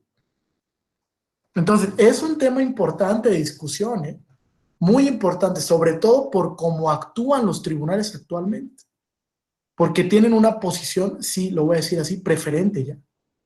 Y esa posición preferente exige un uso moderado de las funciones, atribuciones, facultades que tienen los órganos. A veces sobrepasan eso. Y es cuando viene pues, la tensión, ¿no? Es cuando sale el legislador y dice, yo no voy a cumplir esa sentencia. Y es cuando sale el Poder Ejecutivo y dice, tampoco voy a cumplir esa sentencia. O es cuando salen a cuestionar la legitimación de los jueces, ¿no? Entonces me parece que hay que moderarnos. La Corte Interamericana ya lo ha entendido un poco, la moderación. Antes era muy, muy severa la Corte. Y poco a poco ha entendido que se debe de moderar, porque si no corre el riesgo de que los estados pues ya no acepten la competencia contenciosa, como con Venezuela, como el tema de Argentina, ¿no? Como el tema también en su momento Brasil, que fue problematizador. Y entonces la Corte dice, a ver, no, pues mejor antes de que se empiecen a salir los estados, me voy a moderar, ¿no? Voy a moderar las sentencias. Voy a buscar que esas sentencias se cumplan, porque si el estado se sale, la sentencia no me sirvió para mucho, ¿no? No la va a cumplir. Y sí, estuvo bien padre y tiene 140 páginas y tiene 250 párrafos, pero no sirvió para mucho la sentencia, porque no se materializó. Entonces se va moderando. Eso de la moderación sí es muy importante y no lo hemos entendido. Tampoco desde la teoría, porque no existe alguien que haya escrito sobre la moderación en la función judicial. A la fecha, pocos hablan del tema. Algunos que se arriesgan, porque si no luego son criticados. Si uno habla de la moderación, dice, no, es que tú eres un conservador, que no velas precisamente por la apertura de los derechos. No, yo no digo que seamos conservadores o liberales o como nos queramos denominar, sino que participemos de un constitucionalismo pues tranquilo, donde todos llevemos la fiesta en paz, donde realmente pues, se cumplan las sentencias, el legislador esté cómodo con lo que están haciendo los jueces, el ejecutivo también. Obviamente va a haber casos donde no, los jueces no deben de ser populares, desde luego, no le deben de caer bien a la gente, pero sí tienen que ser prudentes, sí tienen que ser razonables. Y es algo que a veces nos olvidamos, ¿no? Jorge, Omar y Daniel. Maestro, yo he visto casos muy difíciles en la cuestión de que en muchas ocasiones hay litigios de que se solicita la nulidad de una elección por violencia política de género. Entonces eso pues no está en la ley y solamente lo ha interpretado la Sala Superior. Por una parte, la parte actora quiere que se anule la elección y el tercero interesado, que este caso sería el candidato, quiere que se conserve la elección. Entonces aquí pues la respuesta de la pregunta que había hecho es que los casos se tienen que atender a las particularidades en concreto, porque, ejemplo, en un caso de una elección en Tecolutla, se acreditó la violencia política de género, sin embargo, no fue determinante para anular la elección, y eso que la diferencia entre el primero y el segundo lugar era de 200 y cacho votos, y era menos del 3%. Entonces, los criterios de la Sala Superior han sido que no toda violencia política de género es motivo de nulidad de elección. Sí, correcto, que es un tema formal, ¿no? No toda violación al contexto de género es determinante para anular una elección. Porque lo cierto es que también anular una elección tiene otras implicaciones, ¿no? No solamente de protección de derechos, sino también económicas, desde luego, de contextos sociales, etc. Entonces hay que visualizar eso. Me parece que eso sí, cuando la Sala Superior, perdón, creó el concepto de determinancia, no se puso a pensar en todos estos supuestos.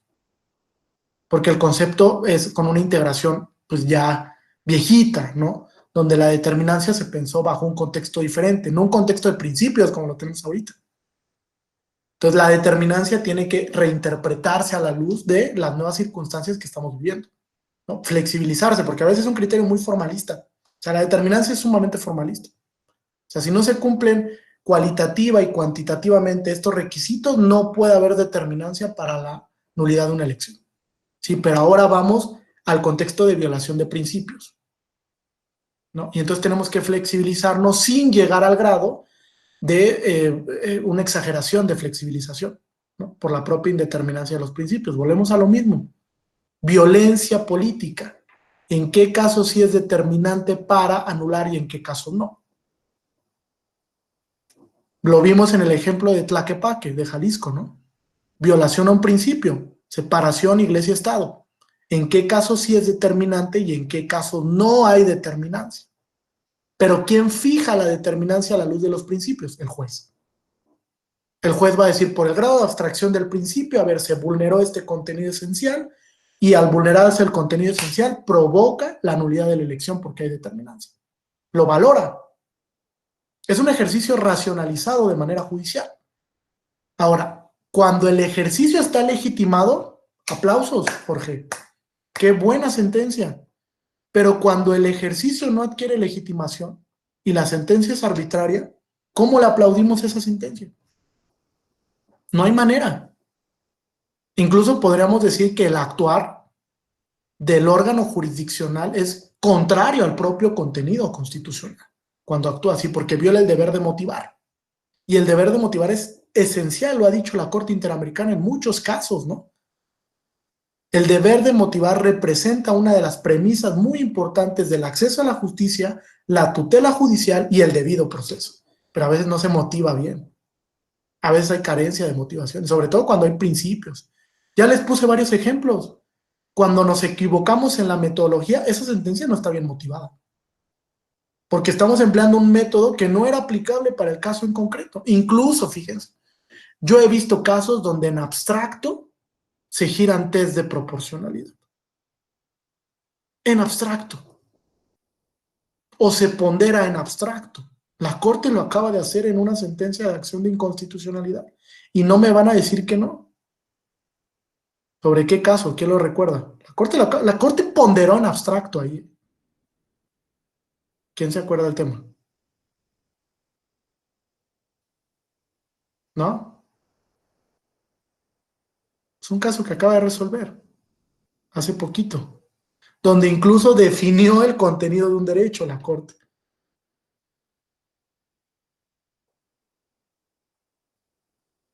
Ponderó el tema libre desarrollo de la personalidad versus, ¿no? ¿Nadie? Conciencia.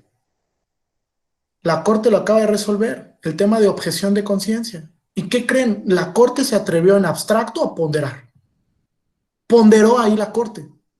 ¿Y qué creen? La ponderación no es un método que se utiliza en abstracto, solo se utiliza en concreto, porque hay premisas, igual el test. El test de proporcionalidad es una metodología que utiliza para casos en concreto, no en abstracto. En abstracto es muy difícil definirlo, demasiado, porque no hay premisas fácticas, no hay pruebas, o difícilmente va a haber pruebas. Entonces necesito yo racionalizarlo a través de un caso en concreto. Ponderar en abstracto, imposible. ¿Dónde están las premisas fácticas? ¿Dónde están las premisas normativas o probatorias? No lo puedo hacer. Y la Corte en ese caso de objeción de conciencia implícitamente ponderó.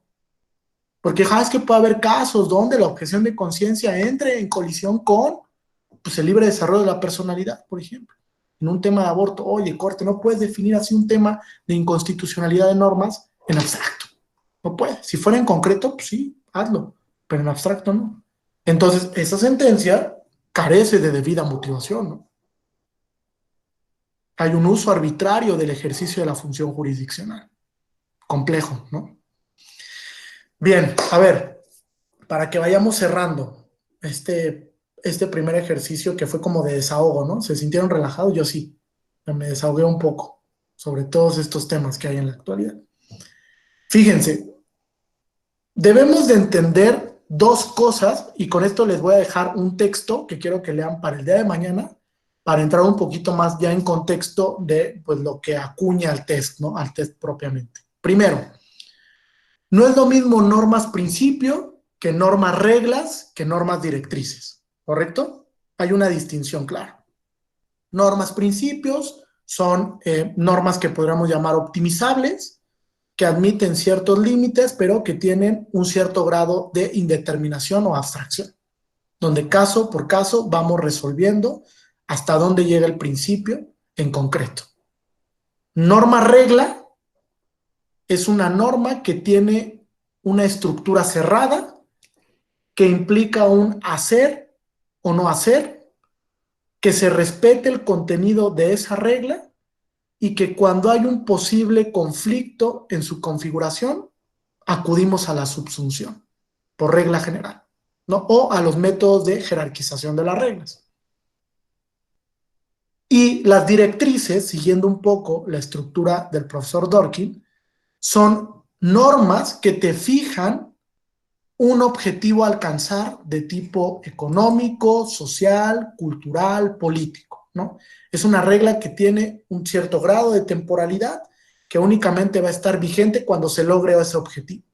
Se logró el objetivo, entonces desaparece la directriz, ¿no? Y a veces las directrices se confunden con políticas públicas, que no es lo mismo, ¿no? La directriz está configurada para un objetivo y tiene regularmente una base constitucional, regularmente, a veces no. Mientras que la política pública es una medida que se implementa vía administrativa, vía, desde luego, legislativa o vía jurisdiccional, pero que tiene un fin mucho más en concreto, ¿no? Mucho más certero, mucho más preciso. Entonces no hay que confundir la norma directriz con la política pública. ¿Sí? ¿Correcto hasta aquí? Ahora, vamos a entrar en un tema bien padre. La teoría o las teorías que existen alrededor de la determinancia de los principios. Es decir, para fijar el contenido esencial de los principios. Y tenemos tres teorías, ¿vale? Tres teorías que son aceptables o aceptadas. Dependiendo del contexto en el que nos queremos centrar, vamos a determinar qué teoría se adapta más al caso en concreto.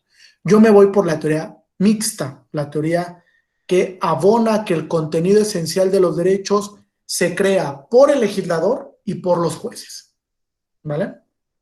La teoría absoluta nos dice, quien crea el contenido esencial de los derechos es el legislador, de una y por todas. Y ese contenido es fijo, dice la teoría absoluta, es fijo, ¿vale? Va evolucionando los márgenes del derecho, pero el contenido esencial va a estar ahí. Y ese no va a mutar nunca, ¿vale? Eso nos dice la teoría absoluta. La teoría relativa, en cambio, nos dice, no, el legislador no es quien fije el contenido. El contenido se va fijando caso por caso. A través de cada caso en concreto, vamos estableciendo el contenido de los derechos. Bien, me llega un caso, este es el contenido. Llega otro, puede evolucionar el contenido, puede matizarse el contenido o puede establecerse una cobertura menos o más amplia, ¿vale? Dependiendo del caso en concreto. La teoría relativa lo que nos dice, quien fija el contenido son los jueces, no el legislador. Y después tenemos una teoría mixta o híbrida, donde nos dice, tratándose de contenido esencial, si bien participa de él el legislador democrático, Noemí, cuando te dice, mira, este es el reconocimiento del derecho, esta es la primer cobertura que tiene el derecho, pero ahí no termina la cobertura, porque puede venir el juez y establecer que el contenido sea mayor o incluso menor, cuando se acepta una restricción que puede incidir en ese contenido. Ha habido casos donde se acepta como válida una restricción que incide en ese contenido esencial. Les pongo un ejemplo. La actual ley de migración establece que cuando se trate de deudores morosos, se le privará a la persona el salir del país. No puede salir del país.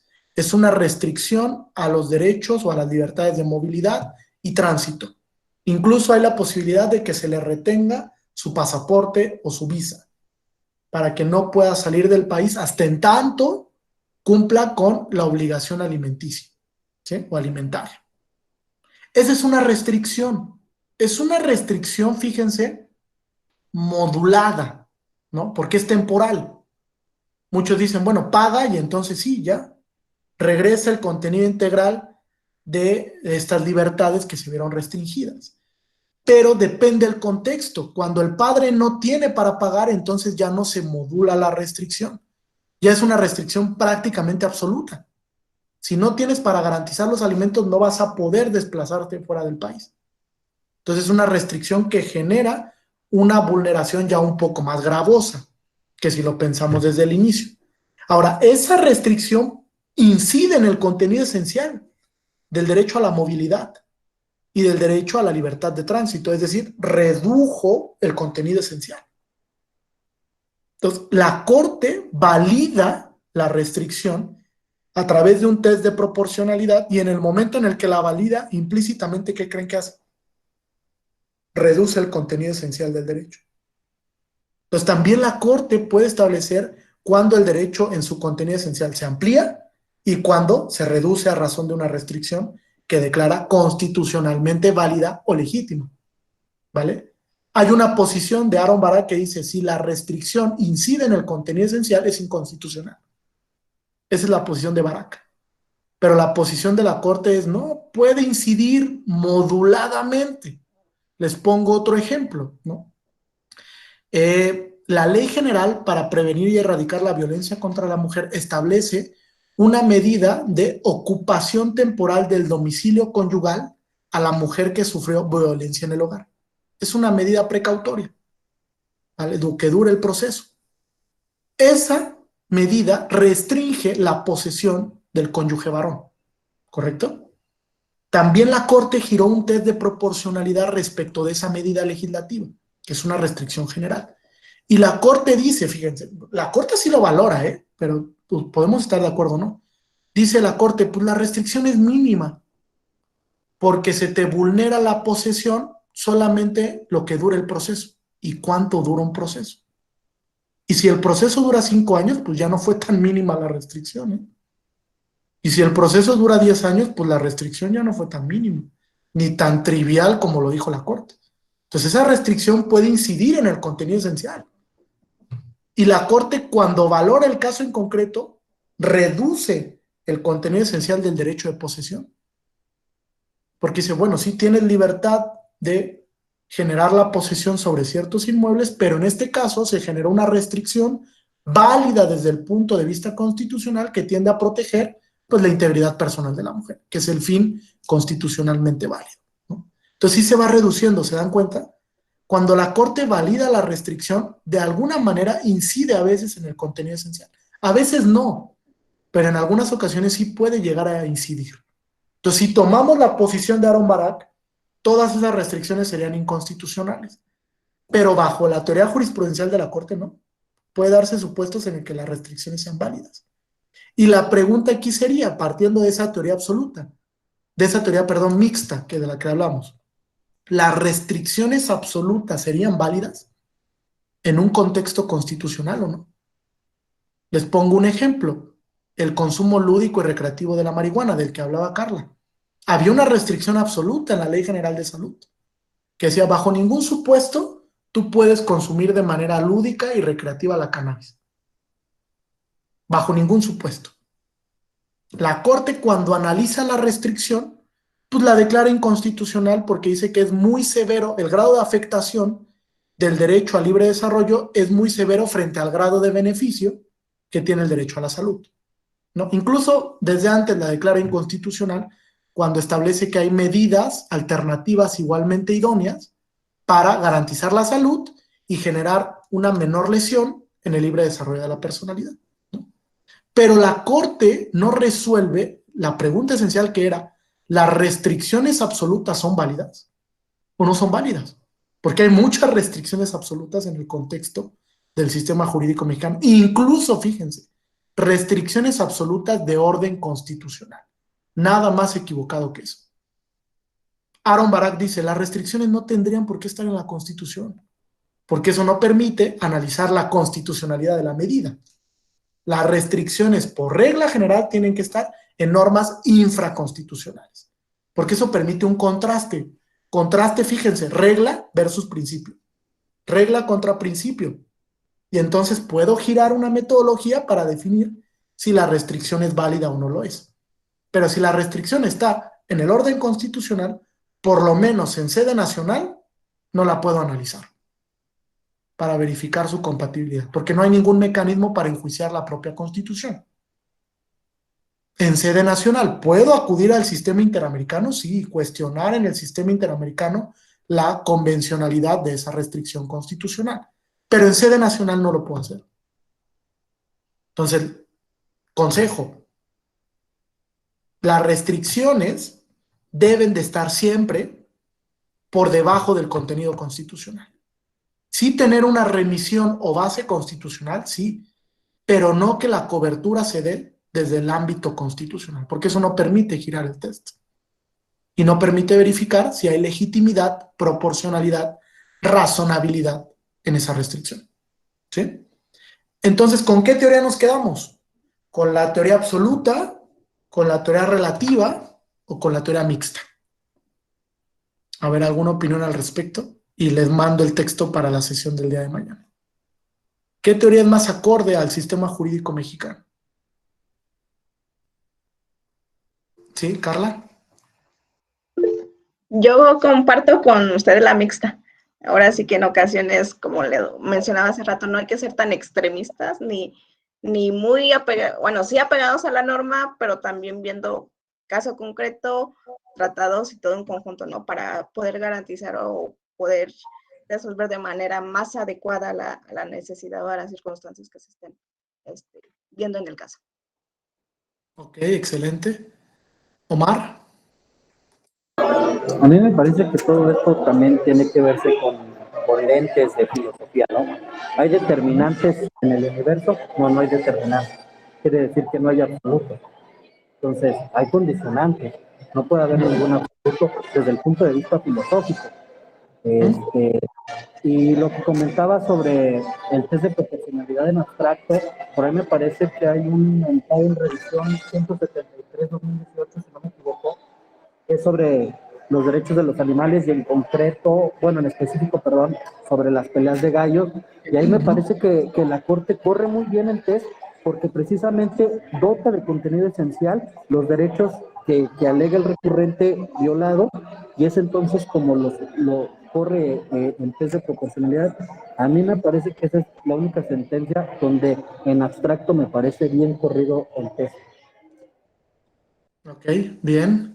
Ahorita les voy a hacer unas precisiones para finalizar. Ya les compartí el texto para que lo lean. Es un texto que acaba de publicar la Corte sobre test de proporcionalidad y únicamente les compartí un texto de María Inés Pasos sobre un comentario de un artículo que publicó Rubén Sánchez Gil ya hace un tiempo sobre proporcionalidad y justicia constitucional en México, ¿no? Para que vean un poco los matices que existen y las divergencias cuando se aplica el test. ¿No les aparece el enlace?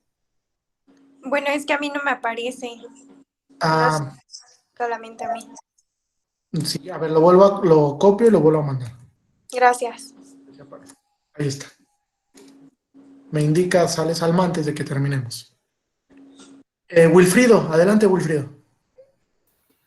Pues yo voy también con la teoría mixta. Me parece que el contenido se crea por el legislador y también por los jueces. Correcto, muy bien. Les recomiendo un texto de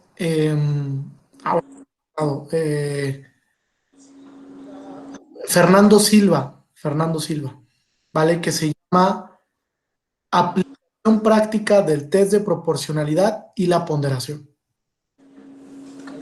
Ya tiene un par de años que se publicó, pero es un texto bastante bondadoso, ¿no? Explica de manera muy clara las particularidades del test y la ponderación a través de sentencias de la Corte Mexicana y de la Corte Interamericana de Derechos Humanos, ¿vale?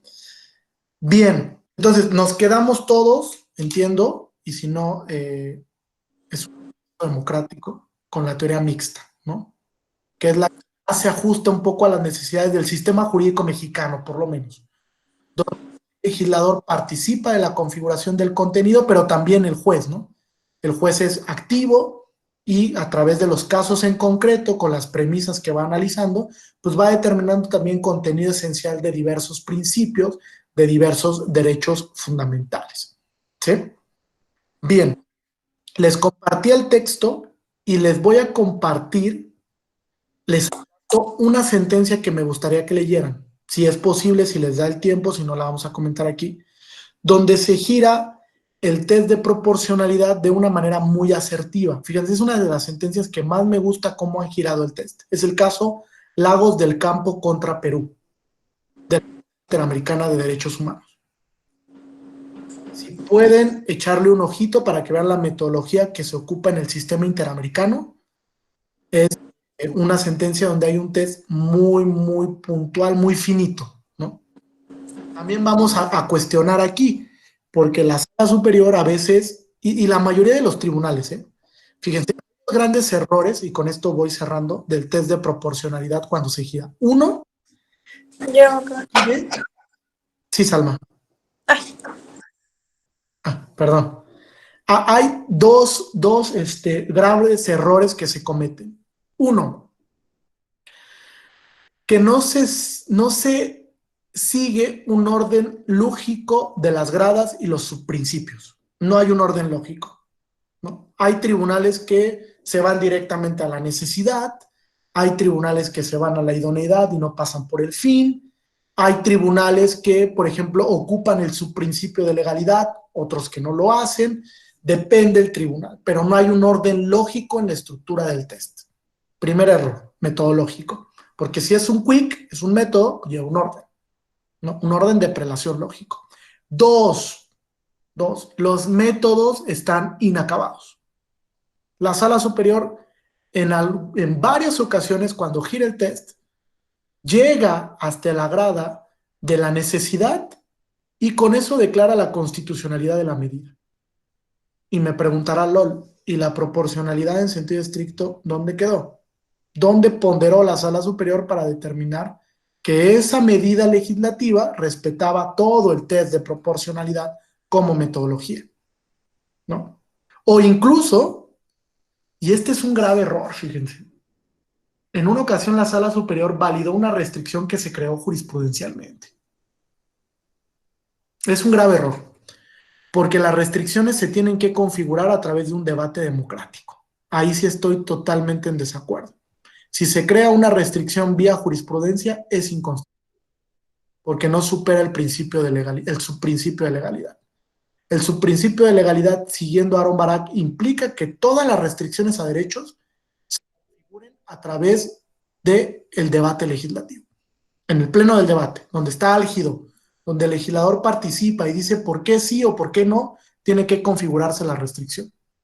Pero si se crea una restricción por una autoridad administrativa, de entrada, la restricción es inconstitucional, porque no supera ese subprincipio de legalidad. De ese vamos a hablar mañana, ¿vale? Pero sí, me parece que por eso es que se han dado grandes críticas al test de proporcionalidad, porque no se usa de manera prudente la metodología y porque desde luego hay algunos claroscuros cuando se gira la metodología. Convergencias, divergencias, dependiendo la justicia constitucional y el tribunal. Pero me parece que esos son los grandes errores que han orillado a cuestionar la legitimidad del test. Cuando el test pues, tiene bondades en su estructura, ¿no? No voy a decir, como dije, que es la panacea, pero pues sí nos sirve para cosas muy valiosas. Incluso para la parte argumentativa el test sirve si lo sabe utilizar uno de manera contundente, puntual, lógica, razonable, ¿no? Pero a veces creo que sí exageramos en un uso indebido del test de proporcionalidad y ahí es cuando vienen las críticas severas, porque las sentencias carecen de legitimación, ¿no? Bien, no sé, voy a dejar estos 5 minutos, no sé si hay alguna duda o pregunta hasta aquí. ¿Ya, Salma, pudiste ver el texto? Sí, creo que sí, ¿no? ¿Todos lo tienen el texto? Sí, perfecto, muy bien. Mirna. Sí, bueno, ahorita que nos comentaba acerca de que de alguna manera el tribunal o el juzgador llegan a adquirir cierta posición preferente y que su trabajo se vuelve cada vez pues más discrecional. Bueno, a mí me queda la duda de si ello no puede originar algún conflicto de acuerdo a cómo tenemos la configuración de la división de poderes, ¿no? O sea, no es que crea que pues, los legisladores tienen la verdad absoluta o que hacen un excelente trabajo, ¿no? Simplemente me surge la duda de si no de alguna manera puede llegar a surgir cierto conflicto por pues, esta función tan discrecional que llega a adquirir el juzgador. No, sí, claro, los conflictos están latentes, ¿no? Ustedes los han visto. Los conflictos están color de hormiga actualmente, porque incluso se cuestiona la legitimidad de muchas sentencias. Y se cuestiona la legitimidad porque no hay esta prudencia en el constitucionalismo de nuestros días, ¿no? Porque precisamente al no haber límites racionales o razonables, pues de alguna manera el legislador cuestiona la actividad de los jueces. Dice, oye juez, pues tú ¿por qué declaras la inconstitucionalidad de esta medida que yo creé de manera democrática? ¿Por qué vienes en un control abstracto, Suprema Corte, a declararla inválida? ¿O por qué vienes en un control concreto y difuso, Sala Superior, a inaplicarla? ¿No? ¿O por qué generas una declaratoria general vía amparo, Suprema Corte, que tiene eficacia erga omnes? Entonces sí se cuestiona, Mirra, todo el tiempo se está cuestionando. Ustedes lo ven, las autoridades legislativas, las autoridades ejecutivas, todo el tiempo cuestionan las sentencias de los órganos. A veces son cuestionamientos fundados, a veces son cuestionamientos totalmente irracionales, solamente por no querer cumplir una determinación. Pero si tuviéramos un constitucionalismo más moderado, no habría tanta crítica a la cuestión jurisdiccional. Actualmente la crítica es muy severa, también porque hay así lo voy a decir, una centralización del poder muy fuerte, ¿no? Estamos entrando en algo que no queríamos entrar, ¿no? Hay un monopolio del poder fuerte que nos puede convertir en una tiranía, ¿no? Y esa centralización del poder ha llevado a cuestionar el quehacer de los jueces. No me gusta la sentencia, no la cumplo. Oye, pero pues detrás hay un mandato constitucional detrás de cumplimiento de la sentencia. Sí, si no te gusta la sentencia, pues está bien, haz una crítica constructiva a la sentencia. Pero si me vas a venir a dar un comentario irracional sobre la legitimación de la sentencia, pues tampoco colaboras al constitucionalismo dialógico, ¿no? Tampoco es que tú estés dialogando muy prudentemente. Y no hay una cultura de ese diálogo. Entonces, eso es lo que debemos de empezar a practicar, un constitucionalismo más dialógico, donde todos participemos en la construcción de mejores sentencias, mejores precedentes, y donde todos los participantes políticos estén de acuerdo. Al final la Sala Superior es un órgano político también. La Suprema Corte también es un órgano político que resuelve temas de esa naturaleza. Y muchas de esas sentencias tienen tintes políticos fuertes, ¿no? Por ejemplo, la ampliación de mandato en Baja California, pues era un tema evidentemente político. El tema ahora de la revocación de mandato es una sentencia que tiene una implicación política muy fuerte. Tanto lo que resuelve la Corte Mexicana como lo que resuelve la Sala Superior. Entonces vamos a pugnar por ese constitucionalismo un tanto más dialógico, ¿no? Mande, Omar. A mí me quedan dudas a veces, o sea, cuando alguien habla de discrecionalidad, me parece que lo entendieran como en el punto opuesto de la racionalidad y desde mi punto de vista no lo es.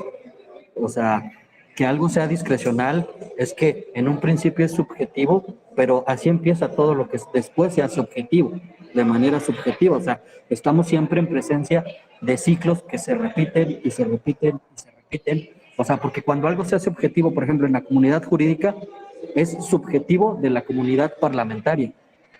Y entonces así van estos ciclos y pienso que no hay que tenerle miedo a la discrecionalidad. A la arbitrariedad, sí. Sí, correcto, totalmente de acuerdo. O sea, el uso racional de la discrecionalidad nos lleva a buen puerto, nos lleva a buenas condiciones para la impartición y administración de justicia. Solo que a veces esa discrecionalidad se vuelve arbitrariedad. Y ahí es cuando sí existe un riesgo, ¿no? Latente que vivimos pues, en cada momento. Porque puede haber sentencias muy irracionales que se conviertan en sentencias arbitrarias. Un par de ejemplos. Hay un texto, fíjense, de Porrúa, que se lo recomiendo, que se llama Los absurdos jurídicos, de la Biblioteca de Derecho Procesal Constitucional de Porrúa. Y narran casos que no tendrían que llegar a los tribunales. Por lo menos no a los tribunales constitucionales, que debería de resolver la justicia ordinaria. Y hay casos donde irracionalmente, Omar, llegan ese tipo de casos donde un juicio sucesorio en favor de un gato, por ejemplo. ¿Qué tendría que estar resolviendo el Tribunal Constitucional ese tema? No tendría por qué. Porque incluso los tribunales constitucionales van fijando su propia política judicial. La Corte lo ha hecho actualmente. La Corte mexicana ha fijado una política judicial, no como la Corte norteamericana, porque no tiene un uso tan discrecional, pero sí ha ido encaminando qué tipo de casos quiere resolver, qué casos son emblemáticos para esta 11ª época, qué casos prioriza, cuáles no. Va fijando una política judicial, pero hay casos que no tendrían por qué llegar a los tribunales constitucionales.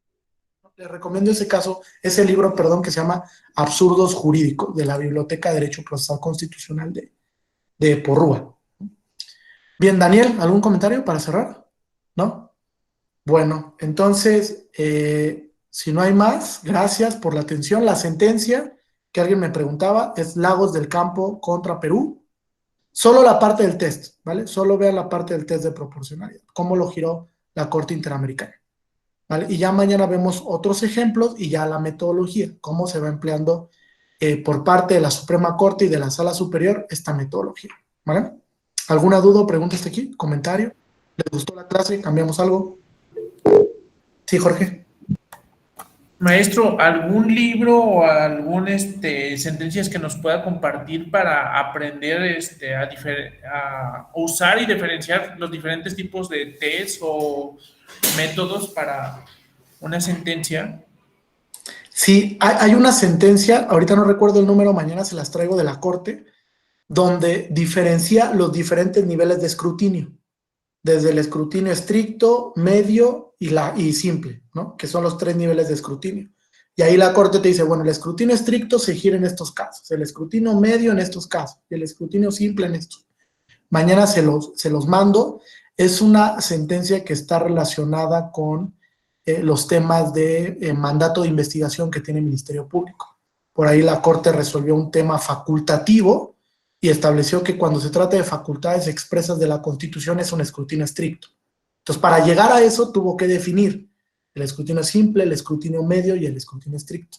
Entonces, les paso con mucho gusto la sentencia mañana para que la puedan visualizar y un par de textos, que hay muchos en la actualidad, sobre este tema. Incluso tengo uno aquí que revisé el día de hoy, que es de Carlos Bernal Pulido, que se llama Derechos, Cambio Constitucional y Teoría Jurídica. Derechos, Cambio Constitucional y Teoría Jurídica, de la Universidad del Externado de Colombia. Vale, también aquí explica en parte la metodología del test y otros ejemplos de metodologías que la Corte Constitucional colombiana pues, ha ido diseñando, ¿no? Que es pionera en estos temas. Es uno de los tribunales que más participativamente habla sobre las diferentes metodologías o niveles de escrutinio judicial. ¿Sí? Bien, ¿alguna otra duda o pregunta? ¿No? Perfecto. Bueno, pues nos vemos el día de mañana. Gracias por la atención, espero que les haya agradado la sesión y continuamos mañana con las particularidades del texto, ¿vale? Gracias, bonita noche. Gracias, hasta mañana. Gracias. Muchísimas gracias, estuvo muy interesante.